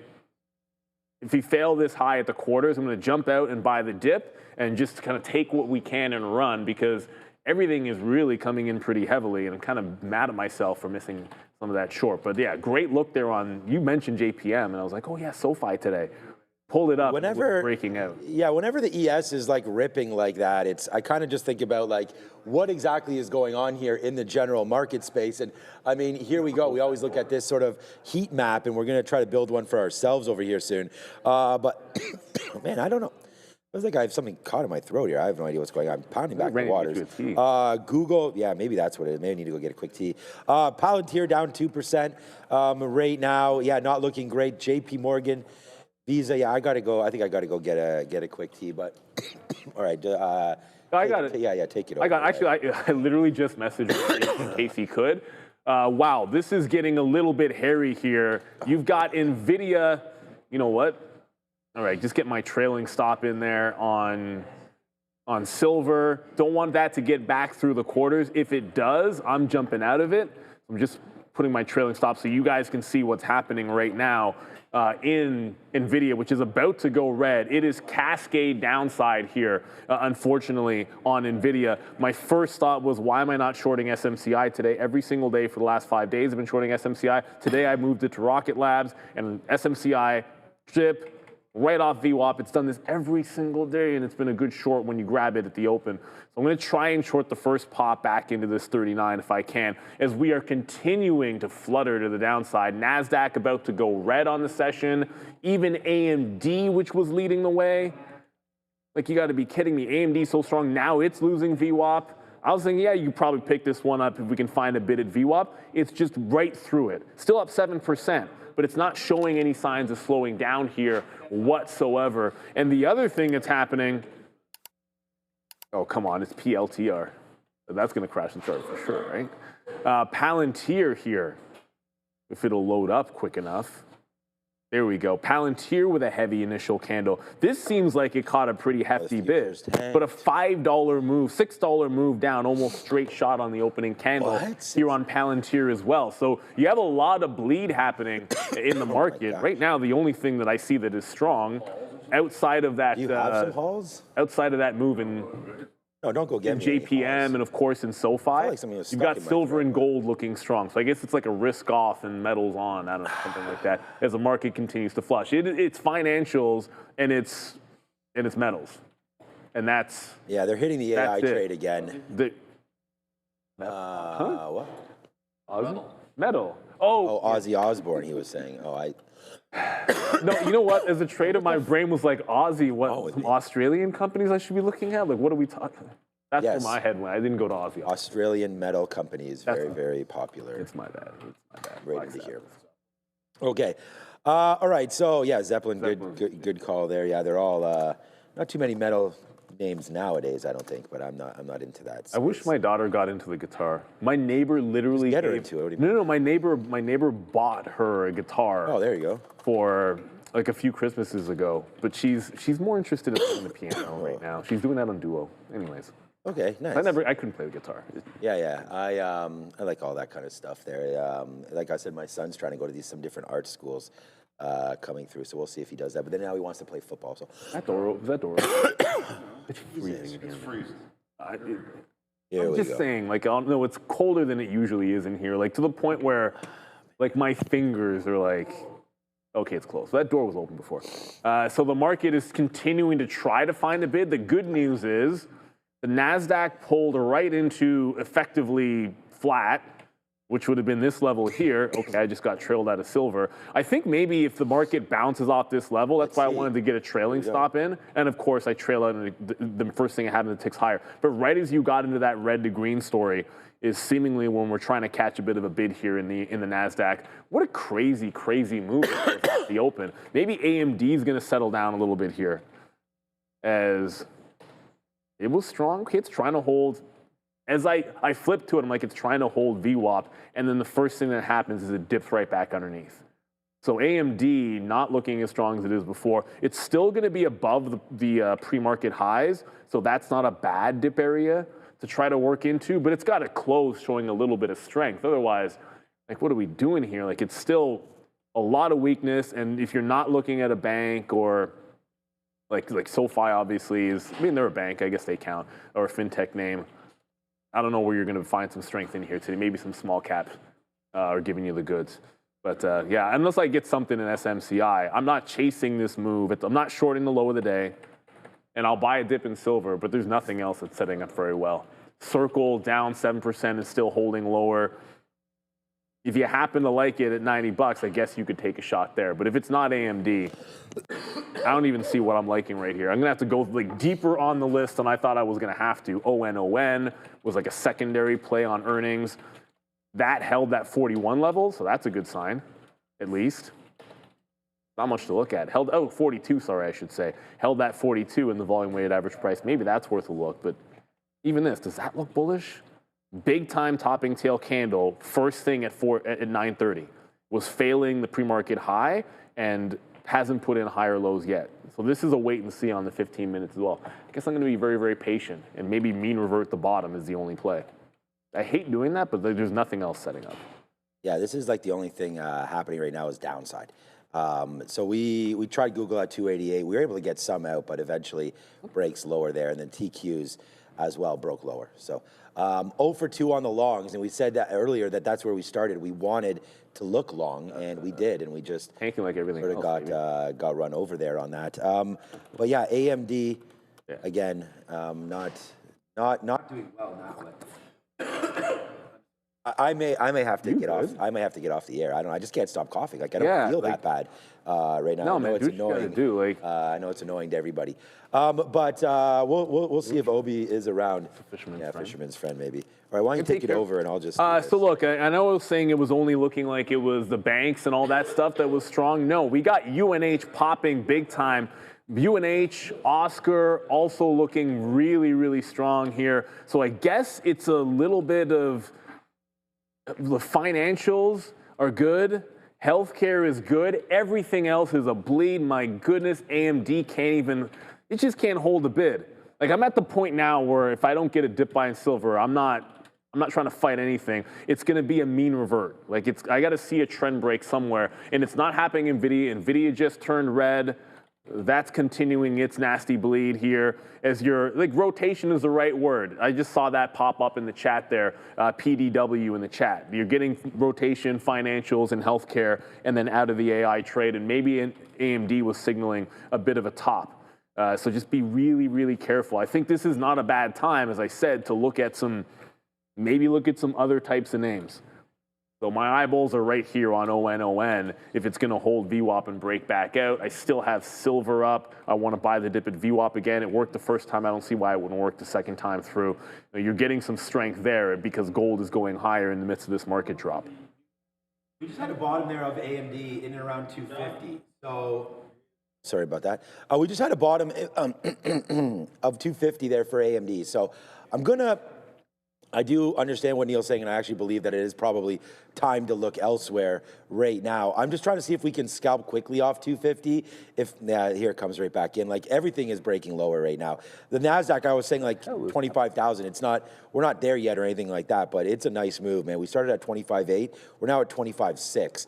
But we're going to try just to see if we do hold somewhere around here on the AMD trade, because again, a name that's up 6% here today continues to drop on what was relatively good news there for advanced micro devices. So let's give this a breath and see if it can hold right in and around here. And if not, man, we had listed down 248, but I'm not even sure. All these low takes that we had earlier, we kind of got run over by them all, right? And so right now, AMD trying to hold in and around 250. So that's been the low. We're going to try it right here. I assume that NVIDIA also cracking lower. All you had to do was go short. Rivian broke $17.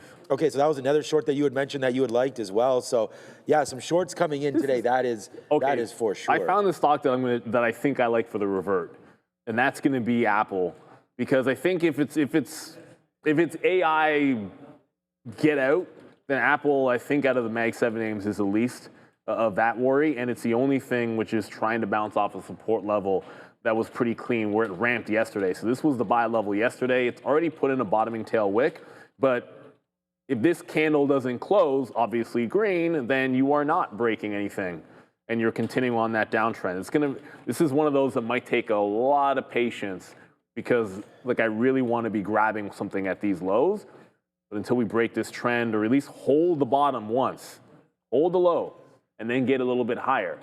Like the frustration, look at what happened on Rivian. Like I guess you just had to be sitting in it. You were never really going to get a pop to fade. So there wasn't really any chance to get into this thing outside of just sitting in it in the pre-market. All right, here comes a potential trend break on Apple. I'd take my first shot at this long if we can close above this trend line bar. I'm just ignoring the 930 candle and the trend after that. The 930 candles tend not to be the best for trend lines because it's just a huge volume event there. So Apple doing its best to try to get the bounce. Oh, man. All right. We're starting to get back into things here a little bit. We talked about just getting back to the basics and trying to trade names. Obviously, in this move down, there's going to be nothing hiding from this move. But we'll take AMD. We just got 93s, so here it comes right back in again, 292s again. So we're 50 cents in the money now, making back a little bit of what we lost right now. The big loss is really just Google, to be honest with you. We did sort of layer into that one around that 290. 288. 290 was fine. We'd actually didn't have that many shares on the way in. It was this sort of, when we thought we had seen a bottom into here, and that's where we were buying these dips, and it was working out for us until eventually it didn't, and then we lost it all the way to the downside. And it's a good thing that we did stop out when we did. And there it goes again, AMD, like all the way up to 252 and then right back down again. So if this is not going to work, it's definitely not the right name there today. We had Eli Lilly breaking through $1,000 today as well. So that was a really nice little take there for Eli Lilly, now up 2 and a change, up $15 from that high, as we did have some traders on our chat message to us yesterday about Eli Lilly coming into $1,000. And so there it is, man. Congratulations. Awesome. On that break. So there goes Eli Lilly cooking to the upside. As the whole healthcare technology yesterday, we had, you guys know that I'm into XBI and I like that ETF, but right into here yesterday and today, a big continuation on many of these health technology names, right? And so you're looking at AbbVie and some of these Medtronics is here, DHR Danaher as well. And then some of this healthcare technology, healthcare names right here, the services names starting to bounce back a little bit as well, as UNH hits that $3.50, 3.5% mark. And that's about it here, I guess. Nothing else really looking at it. HCA Healthcare up to $500 again. We'll see if it can hold those levels. And then the bank story today seems to be pretty strong as well. Goldman up 3. Oh, you know what I wanted to look at here? That's a little bit of a review there of some of those plays. All right, the market just bouncing back up for me just a little bit here on AMD. We just bought some more down low, Neil, down near that 250. But if we're going to play some bounce back names, I like your call there on Apple because as we looked before, it was at 275 and breaking higher. So play a strong name there. I like that one. This is crazy, like some of this move. So just based for Apple, it was basically back into this resistance. But as it tries to bounce, I can tell you every 50 pennies or so, the sellers just come right back in. And it's not like look at how quickly it moved down. Sometimes you get a snapback action. I'm not even thinking VWAP here, kind of clouded by how weak this market has been coming in here. So I'm thinking 273.5 is the target. Like from where the trend line came in, that's where I'm going to try to take it. Silver is gone. I thought if the market bounced, then silver would come back in because it was going up when the market was going down. That seemed logical to me at the time. And it's like, Jesus. It seems logical, but it is obviously still wrong because silver continues to go higher, up 2% and continuing to fly. What about gold? Gold, I'll look at GLD, obviously. Not doing the same. But it's not doing the same. I just think silver has more pep in its step. Gold goes up a little, silver goes up a lot. Works both ways. Silver comes, trust me, if gold comes down, silver is going to move even faster to the downside as well. So I just think it's a better trading vehicle. And of course, we were talking about the banks. Don't forget about SOFI. So we're going to look at some other things like ONON and SOFI, those two names to put on the list. This has just held VWAP once. Why not just go over to a strong stock and try to buy the dip at VWAP? It's trending up. That feels like a good place to be because it's on a clean uptrend. Look how wild AMD is. So we got some out at 253 there. This is 1 minute candle. So we went up. We went from 251 to 253. That's $2. And then we went straight back down $3. Now right back into 250 again here for advanced micro devices. So you want to talk about the wild ride that continues here. It is on right now for AMD, man. I mean, up and down $4 or $5. It is a $250 name. So we are well aware that this one will do this kind of move, especially the way it's moved the last couple days. And then we did yesterday have their big financial day and good reports coming through from them yesterday. And there it goes back up to the upside. Where am I waiting at, man? I'm waiting in the 80s to get a piece out. You know what? I'll take 75. Did I get some 75s there? Yes, I did. But we'll wait. Boo. Was hoping to get some 80s there. We're just now, we've took advantage of AMD. AMD we're up on the day, obviously. But that's in question if we break. You know, if we break lower on this name, we got to try to get out. As we've been holding into 250 right now. Low of the day right there, 250 for advanced micro devices. So be careful if we do get a break over there. I'm going to like 249, like 75 or so. We'll get out if it breaks it, and it looks like it may do that. Open door on the way down. I see what you guys are talking about in the chat. You want me to get long this name? Yeah, that's not that bad. No surprise. I said earlier that the Big Bear Army Brigade was stronger than the Open Door Army, but the last couple of days, maybe not. I mean, Open Doors had a nice little run up into that 850 marker. And then right there, like this is, we looked at this yesterday, right? We talked about buying these dips into 7. I mean, that cracked into 5. So like that 7 dip buy was definitely, you had to believe in it to hold that. I don't know if many did. But then on the break back through, then that's where you had the action to talk about, and now it's stopping at this zone. So if we're going to say that 7 was maybe a buy, then 850 has to look like a sell to us, right? So we'll see if it can break that recent high there, and I think that's where we get excited and jump into it as a buy. So we'll wait to see if Open Door can get going at all there. And the Nasdaq really can't find a bottom, it seems like, right now, as we were long on the TQs. We took a hit, not a huge one, but we did take a hit anyways on that as they're falling right back in, looking to finally get going. Maybe 1150 break or so, 11150. They're still smoking this bid. Yeah, they're not liking this market here today, that's for sure. I'm close to jamming out of this. I reloaded just now in Apple, but again, once it got to the $0.50, big sellers just started emerging. Every time it would get to like 27, 270, 250, someone was just slamming it down. I tried to eke something out there when I saw them. It's still holding on to this quarter level, but if we lose, I just tighten the stop up. If we lose like the next quarter down, I'm just going to jump out and look for a better place to engage back in the trade. Now I'm going to sneeze. But also SOFI, SoFi is starting to pull back a little bit here. So this is one I want to try to grab around. Oh, that chart's jacked. I was trying to show you guys VWAP, but that chart, there you go, around VWAP. This is a little bit cleaner to see. So it's pulling back into VWAP. It's had some bottoming tail candles, but I'm going to look to pick this one up in front of the volume weighted average price. You know, the fintech names, the bank names, they've been strong throughout this. So if we're going to look for a long, maybe buying the dip in a stronger stock is going to be the jam. I'm willing to get out if it loses the volume weighted average price, but let's try and sneak in on some SoFi. If you're looking over at something like an NVIDIA, it's still holding the low of the day, hasn't shown any signs of breaking its trend as well. So not looking as bad as we did earlier. We're starting to level off in NVIDIA. So maybe this market is trying to catch a bit of a bid here. Of course, nothing, I mean, right now, NVIDIA is the market. Like nothing correlates more. So I was able to get a 50 fill on Apple, thankfully, right before I tightened the stop, but I'm just not liking what I see. So Apple will end up being pretty much a flat trade because I got some out there and just not worth holding it into the low of the day. It doesn't feel like that's the right move here on that one. Just don't want to be fighting things. Rather be in something strong. All right.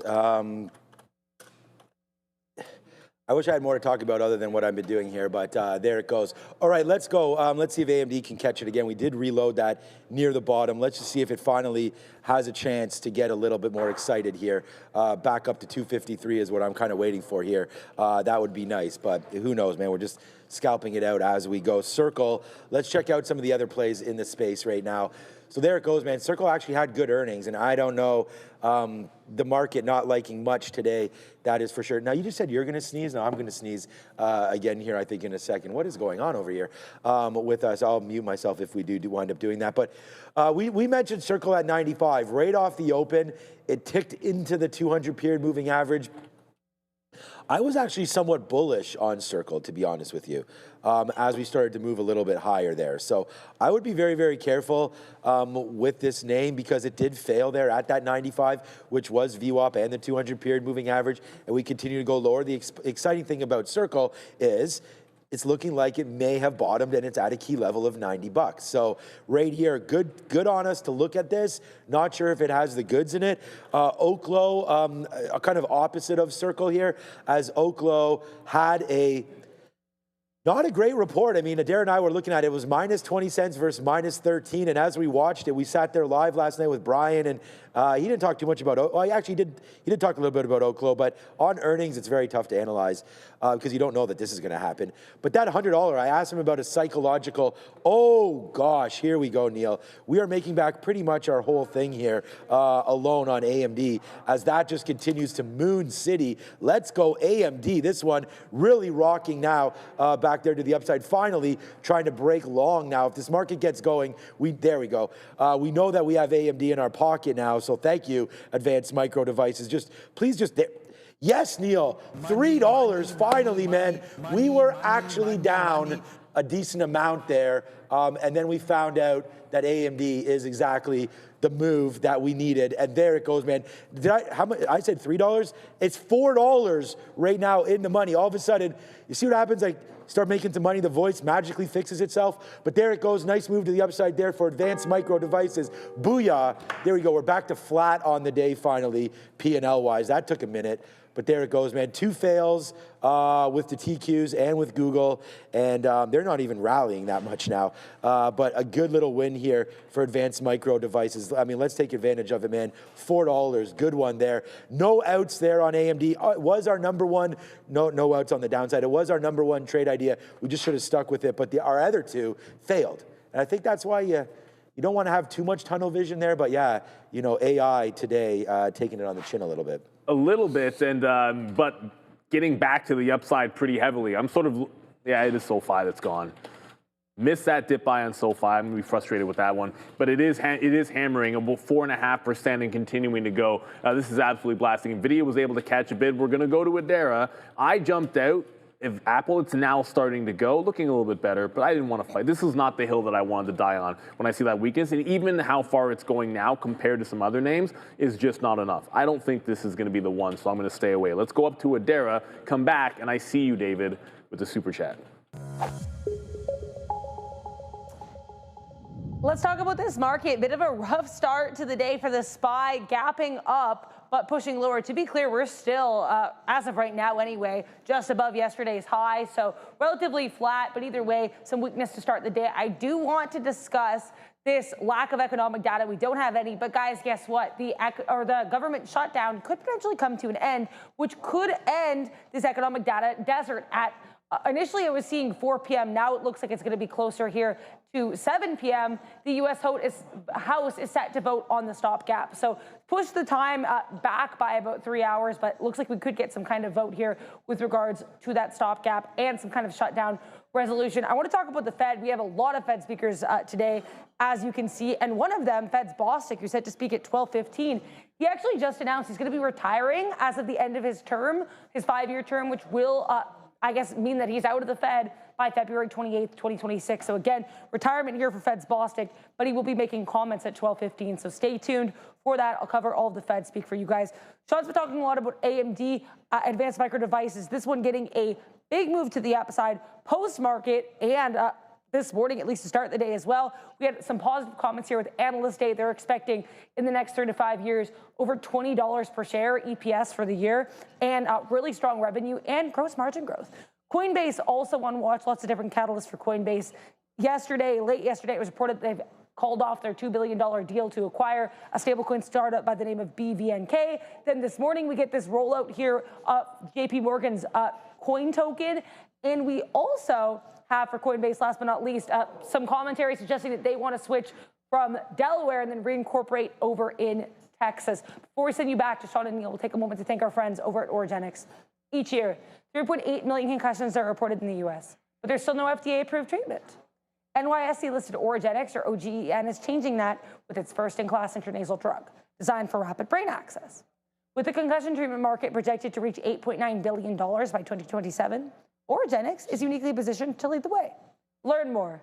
Schedule a meeting today. Back to you. Thank you, Adara. And the bounce is, it's definitely looking pretty nice. At least when the Nasdaq's not going that, the Nasdaq went pretty much to green. Yeah, I think it got green for a tick and then pulling back a little bit, but pretty solid bounce, but bigger in some of the tech names, sort of the chip names, I should say. Not all of them. Said we missed our chance shorting SMCI, so it came into VWAP. I am now shorted again. We might really miscalculated whether we'd get a dip when the market bounced in silver. It's continuing to ride higher, but the only play I have for this would be to try to, now that it's made a trend line, is maybe to buy the trend line, which is not usually something I do, but I wanted to be long this a little bit more than we were. So I'll maybe buy that trend line if we can catch it now that it's made a few points. But SMCI is still doing it. There's some weak names out there. SMCI is still relatively weak. CoreWeave is getting trashed right now. Really? Even with this bounce. CoreWeave has just given up everything that had been gained and is at the low of the day. So if you're looking for relative strength, AMD's got it. We already talked about healthcare and bank names. But CoreWeave is getting wrecked. NVIDIA bounced too. These guys are about to go red on the session. So make sure that you're looking at individual stocks. Just put them in their own group. They don't have to be moving with their sector. We had a bunch of super chats that we missed, obviously, and we'll try to get to them. It's been a crazy morning. I appreciate everybody's thoughts there in the chat. I am not dying, but it does seem like we are imminent death, but it's fine. Thanks, Fabian, for the Fisherman Friends. I'm glad I didn't leave when I was basically dying, because then we wouldn't have this trade. Neil, this is now $6 in the money right here on this, and this is going to lead the way. This is my biggest trade, maybe for sure, of the quarter, right here, P&L-wise, as it just basically right there, boom, shagalaga. We haven't been having a great month, but we basically have our whole month right here, which is unbelievable. But there it goes right up into the highs. Now $7 now in the money on this AMD trade. So thank you to everybody for all this. Yeah, I've died and come back. I've seen the light now, and it is bright over here. So thank you, everybody, for that support. And I know that Marvell was in talk, because wasn't it SoftBank that was like, yo, we thought about buying Marvell, and then that spiked this name again, another name that we own. They wanted to, yeah, they were talking about combining it with ARM. Yeah, so just talking about that as a story, not that we're hearing anything now, and I'm glad that Neil reminded me about the ARM take in this as well. But there goes Marvell, you know, really rocketing to the upside again, right there. Wow, this move is honestly, like this for me. And again, we talked about it. Our stop was 250. It was really close, man. And when we have a close stop like that on a trade that we're kind of feeling, it is the #1 trade idea on there. I'm loading the boat. And as I just said, this is the biggest trade for me P&L wise outside of any sort of an IPO, maybe ever right now, as it just bounces right back. Like I was like dead right there, and now we have risen, and it is just an absolute smoke show. Now $8 in the money here on advanced micro devices, and yeah, like I mean, like I said, we're here to trade, and I was, you know, willing to risk this down into here, into the 200 period.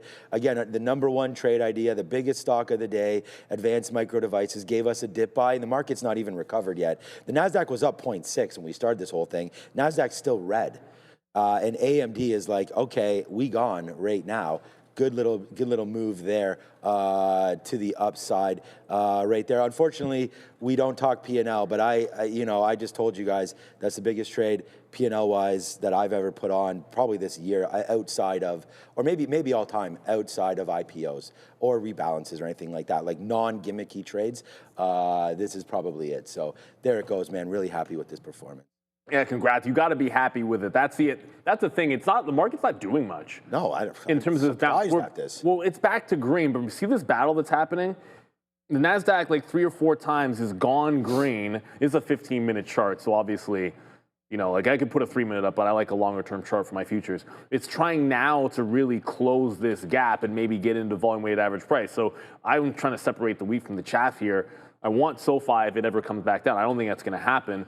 But as long as you try to be consistent with it, like this has been, SMCI has been weak. So if the market doesn't break VWAP, I think this gets back into the low of the day. When we're talking about the 2 places that you have the most strength, SOFI up that 5, it visited VWAP for like a second and then ramp job to the upside. But look at what's going on, and don't forget about healthcare. UNH is up, hit 342. 4% to the upside there. Oscar, good move. Oscar was just reported. This one I'm surprised with. I'm kind of thinking there could be a catch-up trade here on Oscar. So if we continue this crazy trend in UNH, I can't see a reason why Oscar isn't a little bit stronger than it is. So I'm going to keep an eye on. UNH. Oh my God! And if UNH keeps going, Oscar seems like a breakout 15-20 into the high of the day. I just say to myself, like, why can't I just hold more of this trade? But at the end of the day, as I keep mentioning as well, you got to be happy with what you have. But this is now a $10 runner now for advanced micro devices. So whether or not you guys are trading options, plain equity, or what, man, hopefully we've got you covered right here, right now. And there it is. Now it's $10. Now it just broke 260. So there it is. We take it out right there at 260.20s. Good fill there as it, 260.10s as it just continues to go higher there. So just piecing it all out. And it's unfortunate. What are you going to do? We're actually now at our day, like some of these goals that we've had right now, putting back in just on this trade alone. But I don't know, man. It's just a nice upside trade there. It's too bad that we had, lost our way a little bit there with Google. But I'm still looking for maybe a break in this name. I'm getting a little bit frothy now to these longs just because of what we've just seen there on Google. But it doesn't mean that the Nasdaq can't get, or on AMD. It doesn't mean the Nasdaq can't get going again. Neil will be short SMCI. Right now we're 10 in the money. Well, now 9 in the money on AMD. So we'll just continue to watch that. It looks like the futures will fade off of that level as well. Right there. So so far so good. Yeah, now it's hot in here, I think, for sure. It's because these screens, that's part of it. It went from too cold to too hot very quickly. Yeah, wow, this is just took absolutely no time whatsoever. GLD is still going high. So there was no, look at gold right now. There was no market's going to bounce and the metals are going to come back moment at all. Oddly enough, when I see that, I look right over. Silver's still trying to break the trend line. So if this breaks trend, I think you see VWAP. And if you see VWAP here, I'm looking trend line break, buy at VWAP, not short. I'm thinking the buy. But we talked about these strong names and weak names. NVIDIA just took a bit of a turn at the volume weighted average price itself. So a heavy move down from the volume weighted average price on NVIDIA. Okay, Intel 38. 2 seconds ago, this was at 30. See how fast that is? I had this up on a side chart. It was just at 38 on Intel. I'm like, that could be a short if it tries to go green. Tags it, and it's already back at VWAP. Blink of an eye. That's how fast the sellers are coming into some of these weaker names.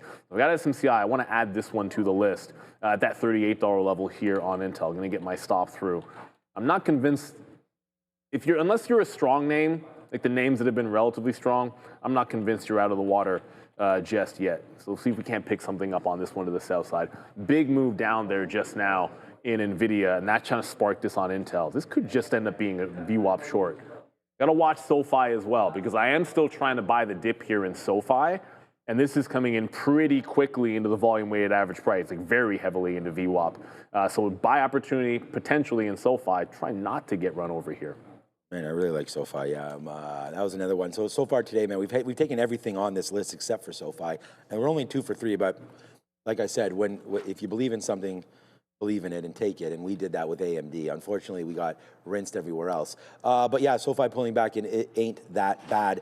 All right, nice little dip down here for AMD. Take advantage, not take advantage, but we took advantage of the bounce into 260 again there. So just to let you guys know, man, under 10% now, way under 10%, probably like 6 or 7%. We had a boatload. I mean, obviously, if I'm talking like the way I am, we had a boatload down there. So right now, we're just getting out of it all. And just a couple outs. We actually took an out at 258.70, another one right now at 259 flat. And we'll wait to see if it can break higher. But I'm going to just hold it now. I'm not going to do anything. If it comes all the way back in, so be it, man. 254, that's going to be roughly where we stop out now. I'm not...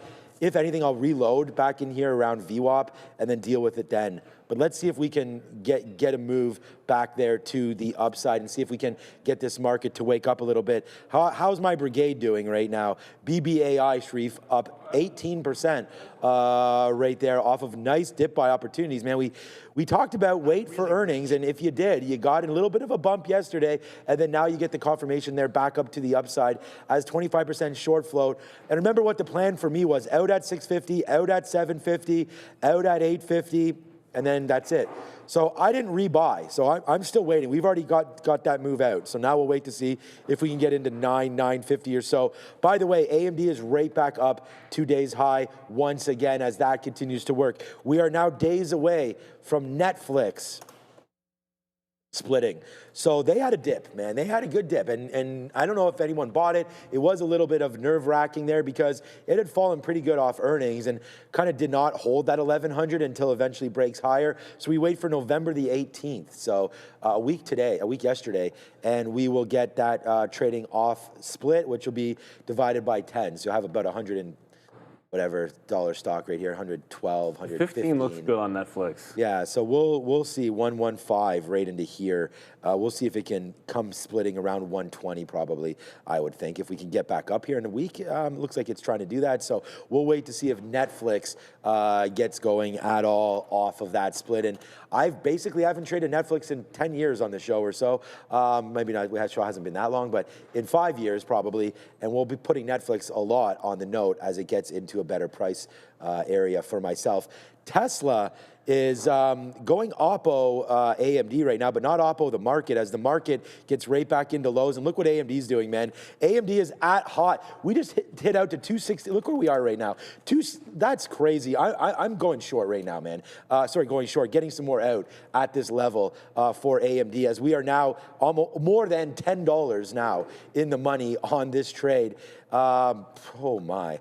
Like you have 500 shares down here, the math works, but there it goes. Nice move up for AMD. Now 261, man. I did not think this was going to happen. Now it's 1050 in the money. Like I said, man, we were sitting here counting our blessings, A, because we thought we were going to die, and then B, also because of our first couple trades. But you know what? Have confidence, stay in your lane, do what you do best, and around here, for me, that's trading. So there it goes, man, up 10% for AMD. The dream is still alive on this side.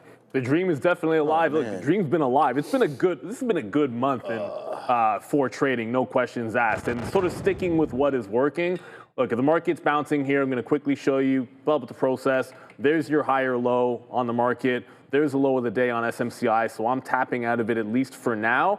SOFI, we finally got into on a bit of a dip into the volume weighted average price. It's at the quarters. I grabbed 20s. It closed above 32 even, so it doesn't quite get to VWAP, but that 32 even is where we jumped into. I tried to add to it a little bit underneath that 20s, but I think this can get back up to the highs. Remember, there was news on SOFI yesterday. First, accredited chartered bank to allow crypto to their customers.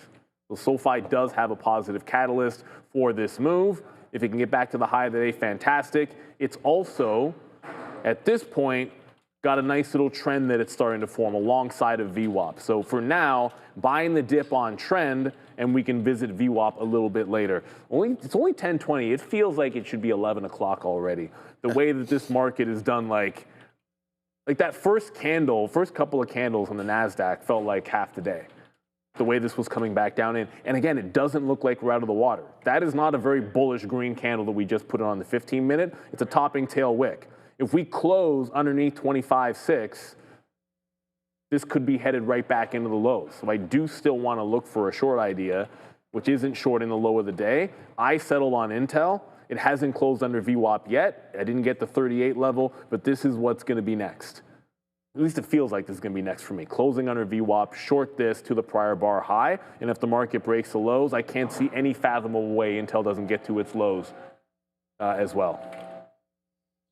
Okay, let's look elsewhere to see if what else is going on. I mean, again, man, another pretty shitty day for Bitcoin, as it just is only going down, it seems like right now. I mean, the market's going down, so it's, and it's basically following and tracking right here the Nasdaq. As IBIT's up, it's just not been great. We started the show around 105.5, and there it is, straight downside, just like the futures right here, downside tick.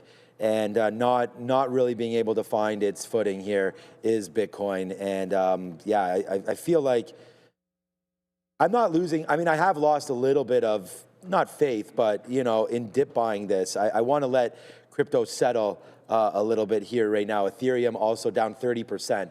Over the last month. So you gotta be careful with all of that. High flyers unite, man. I mean, Micron, SanDisk, all these names continue to do what they do best, man. I mean, in a NASDAQ that's now down 0.2 and Micron up now 2%.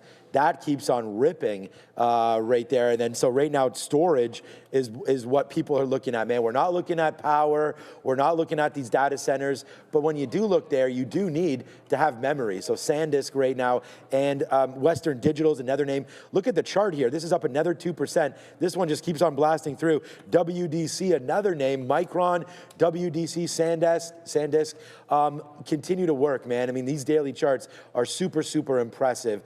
And it's just like buy the winners and keep buying them. And they will continue to reward yourself, I think. And a big wow. AMD is now $11 in the money and keeps on going higher. But what name is going oppo to all of this? That AMD trade, honestly, like I know it's a big one and I keep talking about it, but it's just amazing. Like when you play sort of the stronger names there, get a dip down in the market. So I'm starting to think now about different ideas because look at Amazon right into there, right? I mean, Amazon just still dripping down. No real news catalysts today for Amazon, so it just follows the market, right? The market's going to bounce back. We have a lot of faith in Amazon with a great report. And again, you know, looking for that magic open AI money to come through for Amazon. But oh my gosh, we are now $12 in here as there goes AMD just ripping now. Like we keep saying, man, I always wish we held a little bit more onto this trade, but there it goes, man. Advanced Micro Devices. My hat's off to all of you guys. It's trade idea number one. It's a blast, and there it is. It's now most likely the most money I've made on any trade in the show for myself. So there it goes. Huge move up there for AMD. But let's go back over, I guess, to Darren, then we'll discuss SOFI with Neil and Intel. Yeah, we'll try to be quick, not distract from all this trading action on the show. I do want to start with a name that has a little bit bit larger than the typical small cap, but moving really nicely this morning. It's Big Bear AI. Now, I've seen a lot of talk here this morning with regards to its plans to acquire Ask Sage. This was initially announced actually during their post-market earnings report on Monday, but this is being recirculated quite a lot this morning. And analysts, including one from H.C. Wainwright, saying that this Ask Sage acquisition is going to be really good for BBAI, specifically for its revenue generation. Let's talk here about LPTX. This one is an earnings beat here this morning. LPTX, penny stock that just is trying to crack the $1 level now. Smaller than expected loss per share. Last but not least, VCIG. VCI Global has showed up on a lot of these small cap scanners as of late, and it does have a crypto treasury strategy. This one is for OOB token. So apparently their OOB token is going to be debuting on Kraken. This was announced today. So another treasury play here, VCIG. Before we send you back to the guys, we'll take a moment to thank our good friends at Trade the Pool. Because for too long, trading meant missing your own money or just never having enough to start. The fear of losing.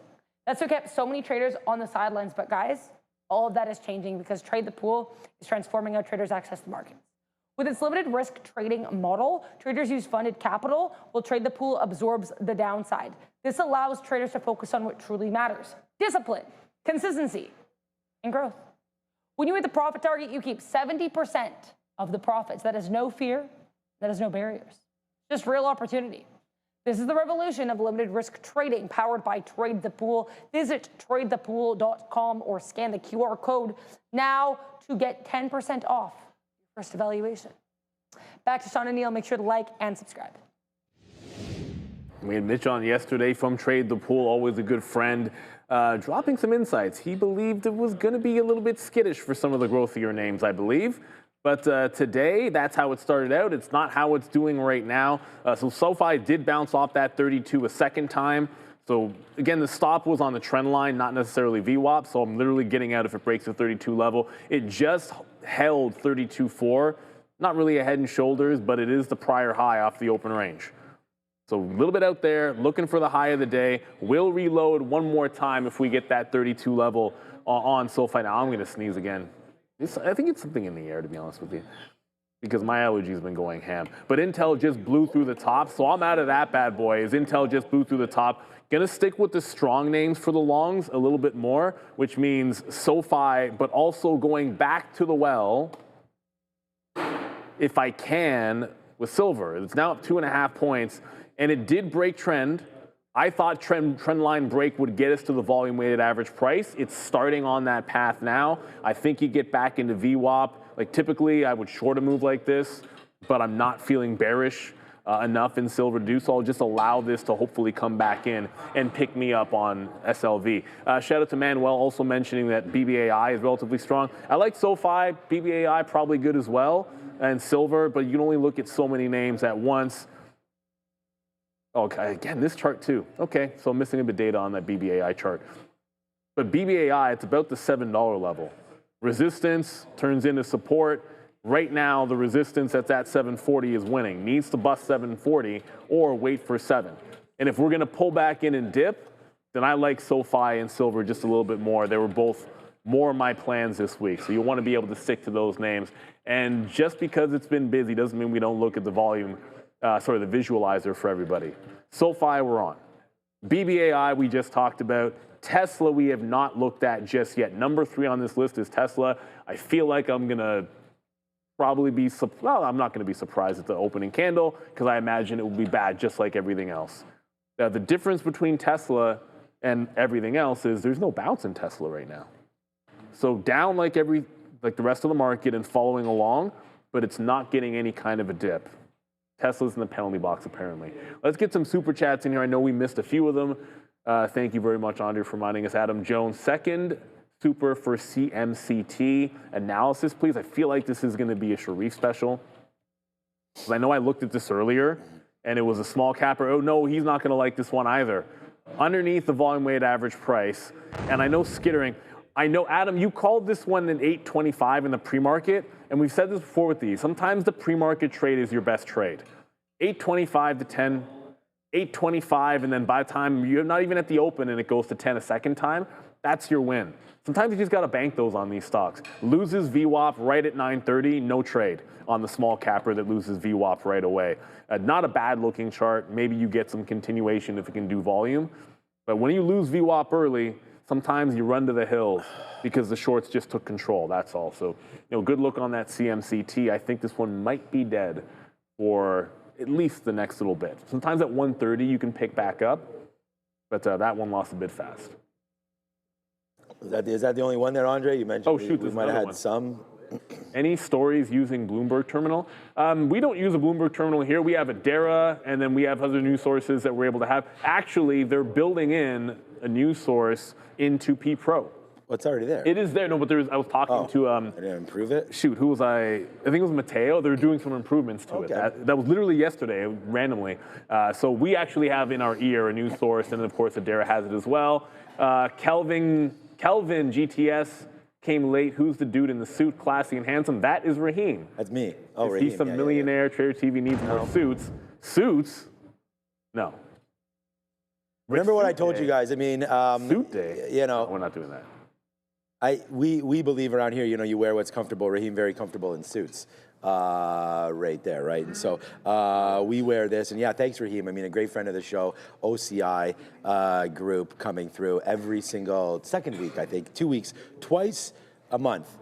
Raheem comes through and talks all about what his specialty is, metals, rare earth, the metal game, mining, things like that. So we want to thank Raheem. And then he has a lot of front-facing business. So, he travels around and hence wears the trading suit. floor was always wear whatever you want. Like there was never, there was limits. I mean, I remember in the summer we had a trader on our floor.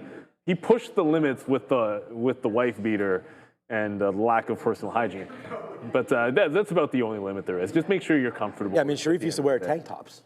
No, but that was people were. Yeah, that's what I'm saying. On the trading floor, yeah. I think he actually was. He had a basketball jersey on. Probably basketball jerseys. I think it was basketball. I remember Sharif sitting back there.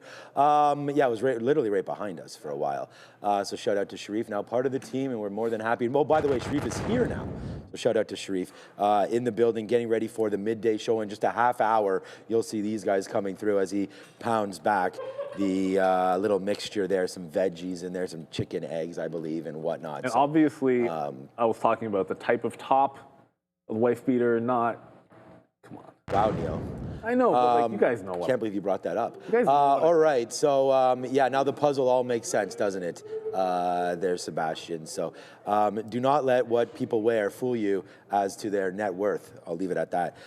Here goes AMD now, nicely moving all the way there to the upside. 262 and change now. Again, like an $11 winner right now, and I'm just enjoying it right here. I do want to buy the Qs, though. I think the come up is going to be here soon as we try to look for these lows. And again, washed there early. This was not as bad. Google was much worse than the TQ trade, but there it comes in. The futures does not hold right now into those lows, so be careful again. Boeing, let's just look somewhere else. I mean, we've been looking at a lot of tech names, obviously here today, as that's primarily all that I trade. Boeing, I've only traded 3 names, and we just stuck with our list today, so let's look elsewhere. Boeing, nice fade off of 196, right? I mean, almost got to green there, and we may still get into that level. So a nice little stock here, trying to go. Boeing there, they did get that ability now. I think it was produced 40 planes instead of 33 or so of certain model there per month. So that was good for them. We'll wait to hear. I still think that as China gets worked on and as some of these other deals happen, we do know that the Saudis came through, I believe, and Dubai bought a bunch of planes from Boeing as well to sort of appease Donald and some of this trade. Oh my God. Man, this trade, honestly, it's just, I keep looking over and the net just keeps ticking higher over here, Neil, as there it goes again for AMD, now $12 up as we just busted through 262, pretty good. We got to 263 and I missed it. Like I don't have any orders out and all of a sudden it just spiked through there. So a little exciting as this goes back there to the upside now for advanced micro devices. It looks like we just might have wicked. That's the first time we actually did a move like that and then pulled back so instantly there. So I don't know, maybe the fun I don't know if the fun is over, but I'm gonna put another offer right here at 262 and see if we can get it, because that's a nice rejection there of 263. Look, it has no reason to reject. These are already all-time highs here for AMD as far as I know. Yes. No, not even. No. 66. 267, yeah. So yeah. Right here on AMD. So we do have some more upside possibilities here, but this was just an island up there. So we'll see. We are right now right back into some decent levels. I will probably, I'm going to say something here, and I'm probably going to do it like we did. We sold out of all of our Oracle at 319. I think today's maybe it's sell all AMD day. Just for me, because I'm still so long into NVIDIA. That looks like a turn. And I just, if things were to fall apart, I'm not selling my NVIDIA. So yeah, maybe AMD today as we'll regroup. We'll hit the gym, we'll figure it out, and we'll think about what we want to do right now. But yeah, AMD, huge move up. And we did sell some here in the 240s the first time we made this move up here, and was thinking that might have been the top. Did not get anything out, and now trying to go back higher is Advanced Micro Devices on a great day. And, selling tops has never been wrong. So we'll see if we can do that. And it's just about taking profit, right? I mean, we can ring the register. We did get a question from Christopher Ocean. Yeah, he was saying that, wouldn't it have been better to not got out all the way up and set a stop? But the problem is it all depends. Everybody, the share size and everything like that. It's just when we're right into here, into some of these levels, I'm always going to take outs at the 50 and at VWAP. We had enough shares long here at where we are, 250, that even just up here was great. And able to make back sort of our mistake there on Google and the TQs. And then just this other extension back to the upside does make it worth everything back in. So it is true to hold something, but so many times we've seen it. I mean, a good example of holding and not working is Google. If I don't take all of these outs to the upside, then this hurts so much more because it drops back in. And we don't have any outs there. So it just happened to have worked out that AMD was the one today. And, we have the one today. So some days we don't have the one, but today we do.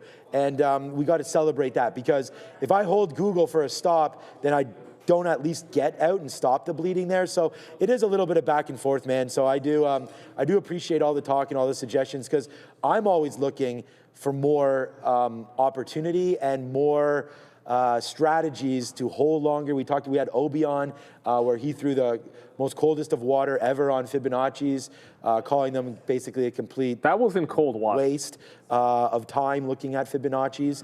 That wasn't cold water. That was worse than cold water. Yeah. So okay, my bad. He literally took a dump on worse than cold water on Fibonacci. So but that's something that a lot of people would use, right? I mean, and Obi does obviously state that it's all about whatever you like. If you found success with Fibs, if it works, or RSI, then do it. And I found success with this, right? So it's the markets. By the way, the market's coming back. I just want to. You might have heard me say this looks like a turn. Yesterday we got a question. Somebody asked me about how I use trend lines, and Ruchi, sorry.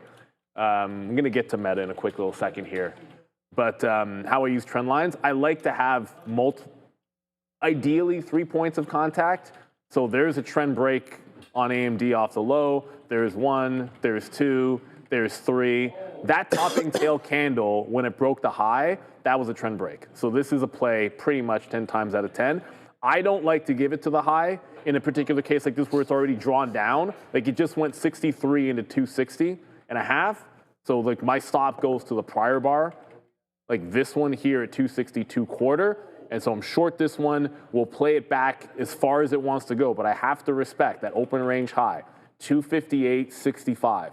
In and around there in that 259. I think that'll be a spot before you get to the volume weighted average price is the best way to put it. So if we come, and I looked over, that same time that was happening and made that topping tail look, I'm like, what about SMCI again?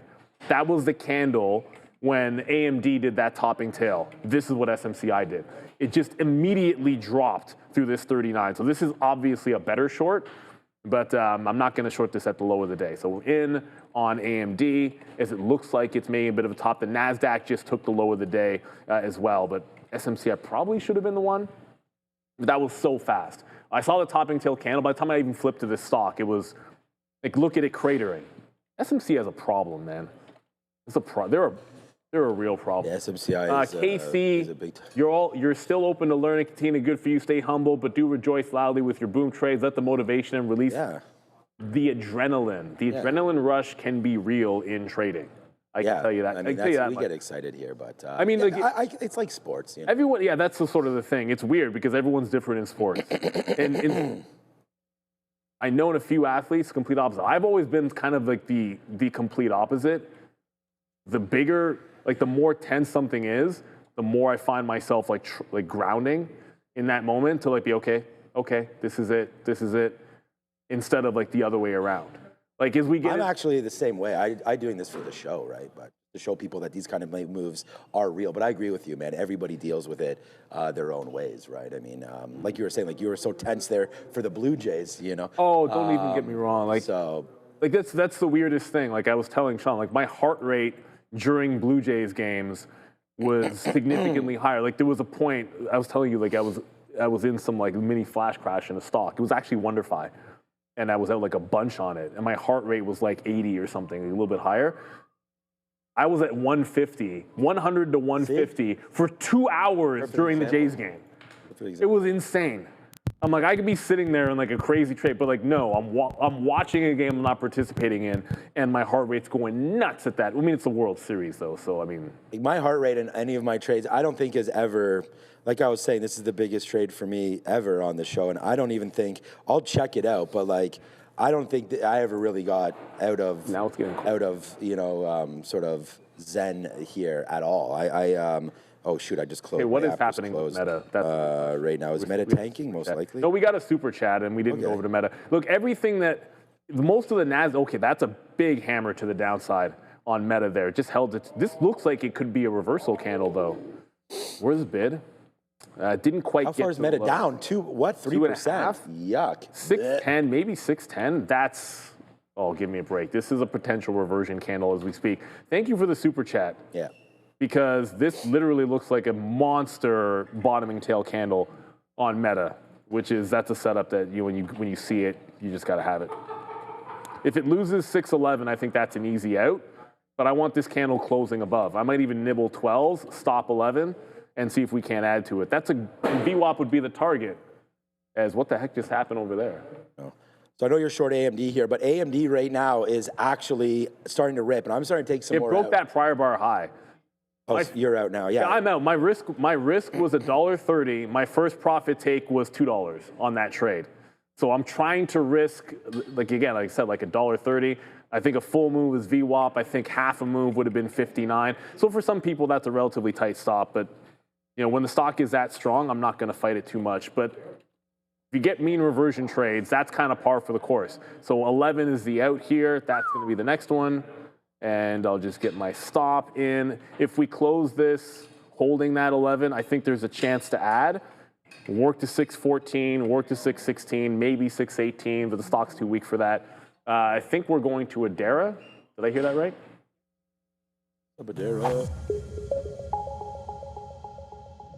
Just a quick reminder, guys, we are expecting in about 5 minutes comments from U.S. Treasury Secretary Scott Bessent. I'll cover that if there is any video, but either way, you guys know I'll certainly be watching, providing you guys with any interesting commentary that comes of that speech.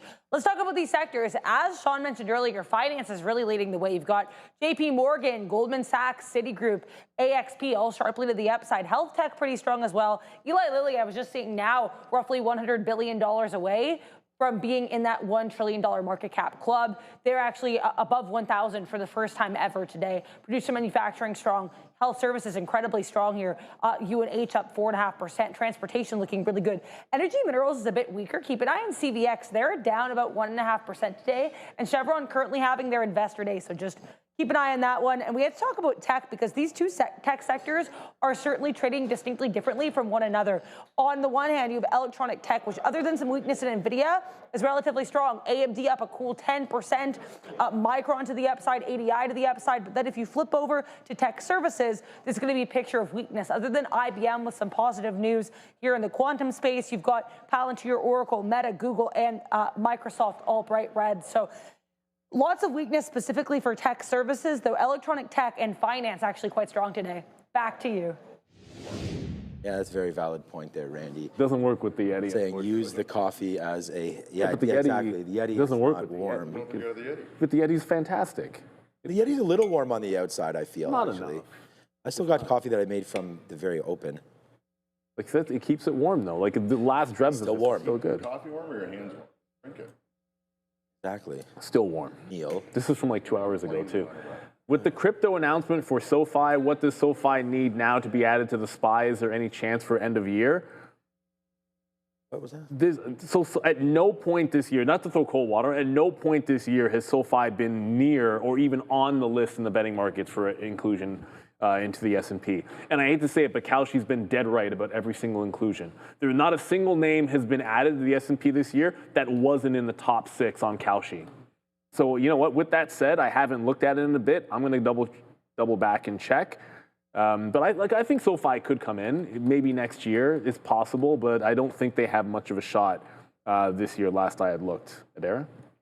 Yeah, I just want to mention here, guys, keep an eye on WULF. That would be at TerraWolf. Company posting on X a comment made by Anthropic. So this morning, Anthropic announcing plans to spend $50 billion in U.S. artificial intelligence infrastructure build-out.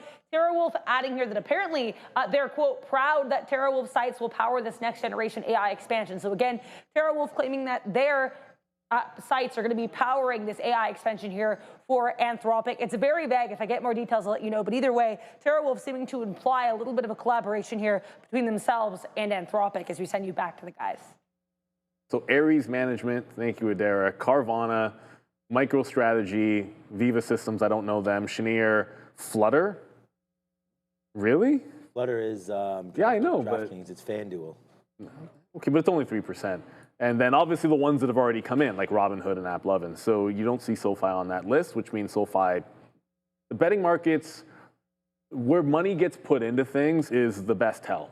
You know, ultimately, if no one's willing to put it down for SOFI, do we really think it has a chance to get in? I think I think eventually SOFI gets in, but you know, my opinion doesn't necessarily matter. We thought Robinhood for a long time before they eventually got the nod themselves, and you know, you had to wait that one out, so just be patient. And unfortunately, sometimes when they get added, that can be a bit of a selling event, right? Yeah. It just happens. Oh, man. I mean, AMD right now, let's just hit the cash register. Fill in a little bit of this. $13.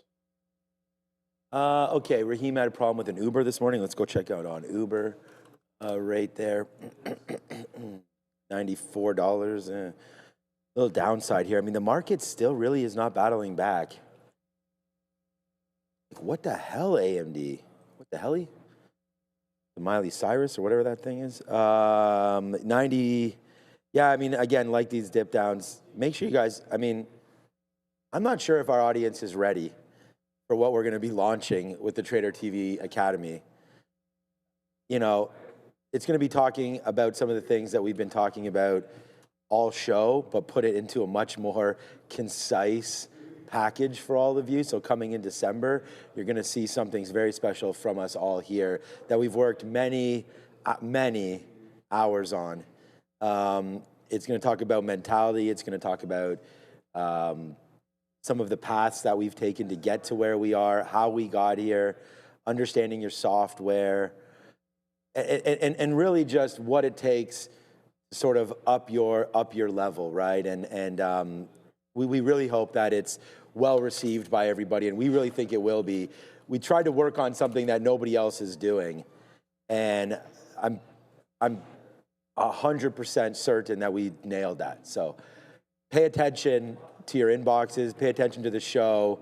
Cannot wait till we launch it, and then we can grab coming soon some feedback from you guys immediately, because that's, you know, like I said, it's meant a lot to us. We haven't ever dropped a product ever on you guys. We now have the watch list, which is free. It's always about learning. Yeah, it's exactly. It's just we wanted to get something that we were proud of, that we can show to you, that will help you learn, help you get better as a trader.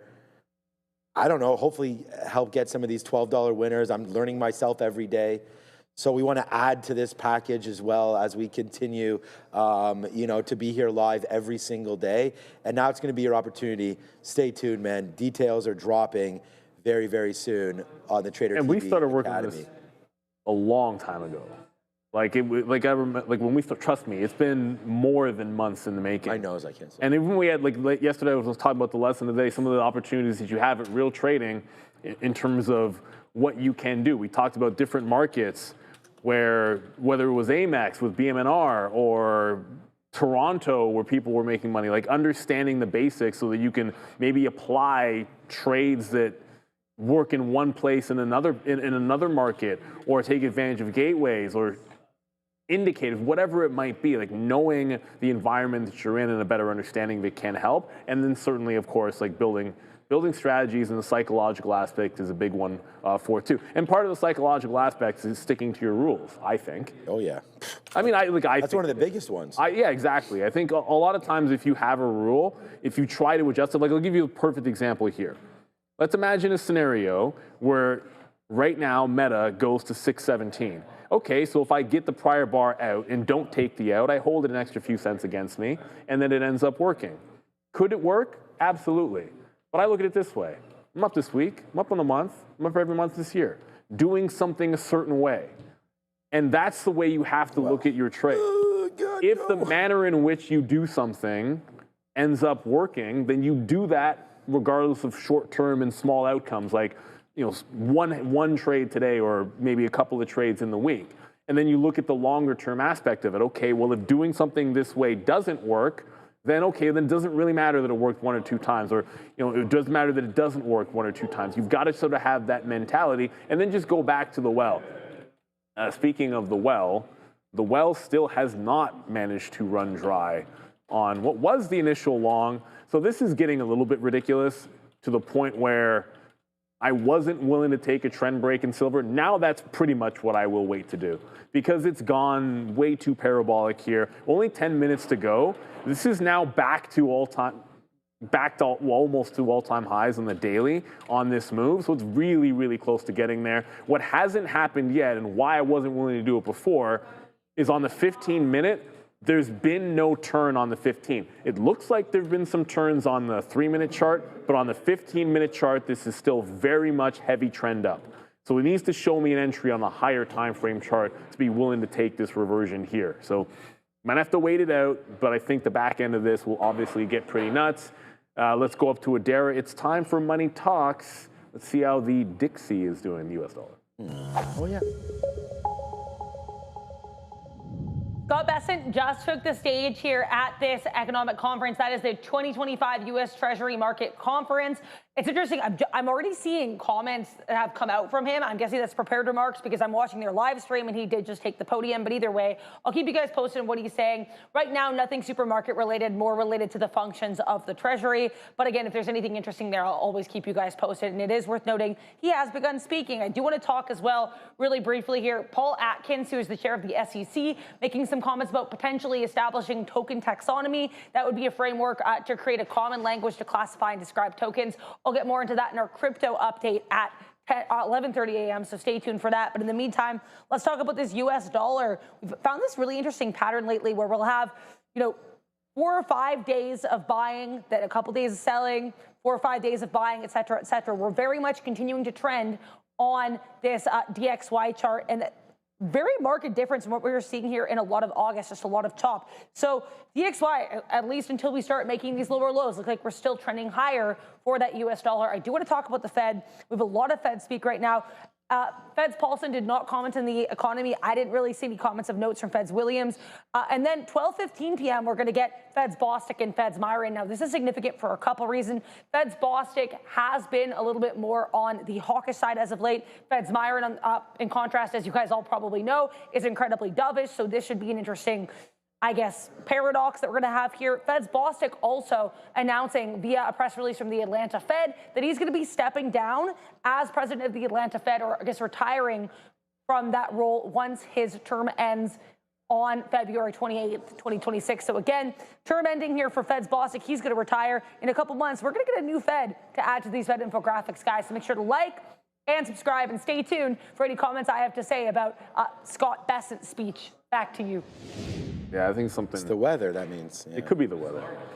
Yeah, Sharif and Neil having allergy issues, but we don't have any of that over here. We had a coughing fit earlier. I feel much better right now. Yeah, look, so I know Meta and I know it's been a rough day for trading some of these tech names here, but like only if you're long. Like Meta absolutely has not found a bid at all today. Like this is getting absolutely crushed as, yeah, down to 610 right now. We'll see if it can hold out at 6. The name, if these dips continue, man, the name that I want to buy 10 times over any of the names is Google. So if this can come in, we're getting close here. And again, remember, I don't want to be like all layered into all these AI names, but what about a dip buy into 275, 280 for Google? That could be tomorrow. So if you're looking to put some capital to work, I don't know necessarily this is like the greatest time here to be layering into any of these kind of trades right now, but Google would be something that I'm interested in there. My boat's kind of full on Amazon. I don't love Microsoft or Meta at these levels. The most recent buy for me on NVIDIA is 175. That's probably going to come into question here at some point. We've done really good dip buying Oscar 2 days ago. I don't even know what that's up right now. It might not even be that good. We got some at 1475. And then we also got Lulu. Target's been on my mind to dip buy. We did some of that as well, Marvell as well. But there comes NVIDIA right back in. And we've done really well on AMD, man. Less than 5%. And we're right now at the 200 period, or sorry, at the 50 period. So just mind ourselves to take a little bit more out.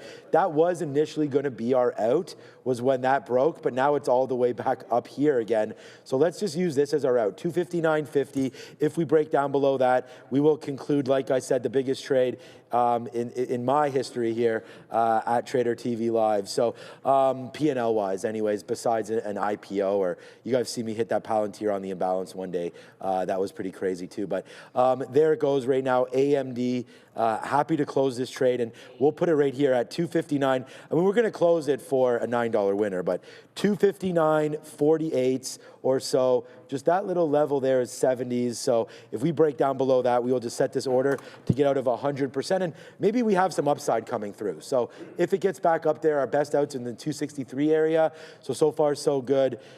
Futures not looking great, man. We already dipped our toe into that TQQ trade a long time ago at 112, and that was, the level that we had wrote down was 112. It didn't hold, so we got out and found our number one trade idea, AMD, and was able to hit that, like I said, for a pretty decent opportunity there. So only 5 minutes left right now. We'll go through Neil, and then we'll find out what's for lunch. Open is still strong. A couple people have asked about Open Door. Oddly enough, this is the first day Open Door didn't make the visualizer, everybody. I think we would have talked about it if it had. I don't think it's even. This is the first day this week. You don't see it there at all. So it is what it is. And I think that's sort of the idea. Like, it's not always going to be a big one. Someone asked me why I didn't short Rivian. It's simple.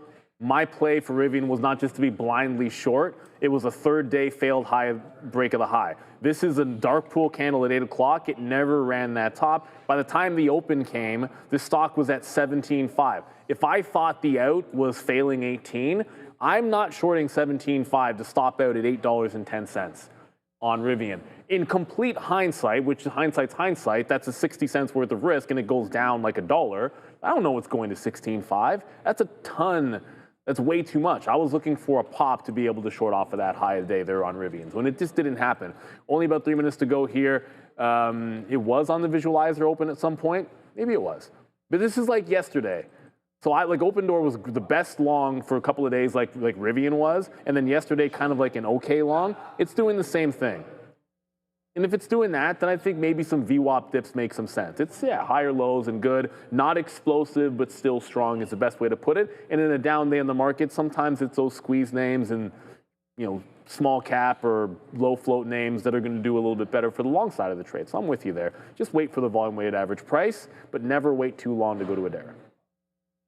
We're going to take a look here at TLT. This is, of course, the ETF here for 20-plus year Treasury bonds. Scott Bessent talking a lot about the bond market and the Treasury yield, so just be aware something certainly to be aware of. He's actually saying that treasuries are more liquid and robust than ever before. As I mentioned, this is a treasury market conference, and he really hasn't said much beyond things related to the treasury market. I do want to mention one thing he said, though, in general, is that the press has been pushing a, quote, sell America narrative, but the price action is saying the opposite and to buy America. So Scott Bessent being pretty bullish on America and treasuries here, guys. Back to you. All right. Yeah, thanks everybody for the day today. I mean, it's been an absolute banger of a day. We've talked about it. We've put on a bunch of different trades. I've only put on 3. And so far, so good here as we will leave you with a nice green day. And hopefully you guys are experiencing that as well. Whether or not you're green or red, you may have lunch. And we're going to talk about right now what is for our lunch. So yesterday was baked tilapia, and we know that that is not something that is well loved around these places. But yesterday, I didn't think it was too bad yesterday. At least it was not. I didn't find it was overcooked at least, so that was good. Oh, I just opened up the wrong email. Here it is. Okay, what's for lunch today? Today should be a good one. I don't remember if we've ever had it with this particular caterer before. I'm going to say no. But they're calling it cottage pie, so we like to call it shepherd's pie. So cottage pie around here today with baked vegetable, garlic bread. And garlic bread was really popular here last week, I think, when we had it with the chili. And then a Caesar salad. So a little bit of shepherd's / cottage pie. Don't like the Caesar. Yeah, with Caesar salad, garlic bread knots, and baked vegetables. I don't know who calls it cottage pie, but that's what it says on our I've never heard that term until that menu. And that's what's for lunch. Not until. That should be pretty good over there. We'll see. I mean, I just hope it's cooked well with better quality, you know, ingredients. Oh, this says and whatnot. Smothered in gravy.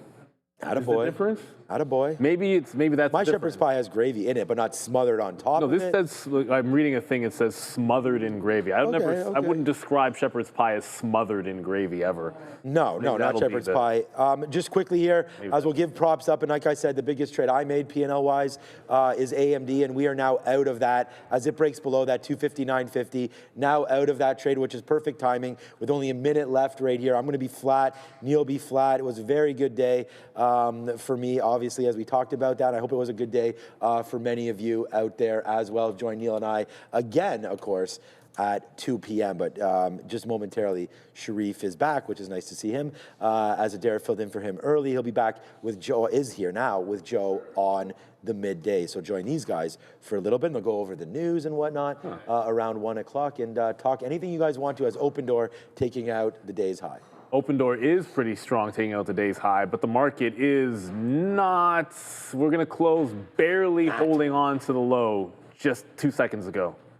It just happened. Like the Nasdaq and the ES did the same thing, just ran the low and was able to do a bit of a bounce. It looks like another day where it's weak for tech. I drew by the way, I'm going to be into this on, I think this 15-minute bar is about to close with a bit of a reversal candle on silver. I'm waiting for that to happen. If it does, then I'm entering the short in just a couple of seconds here. But someone in the chat just said shepherd's pie is lamb and the cottage pie is beef. I did not know that to be true. Lamb is literally my favorite meat.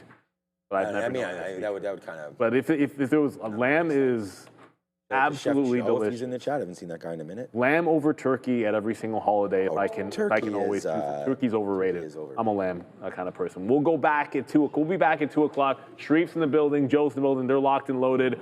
Let's see what we got for some small caps. Midday boys right at you. Do this.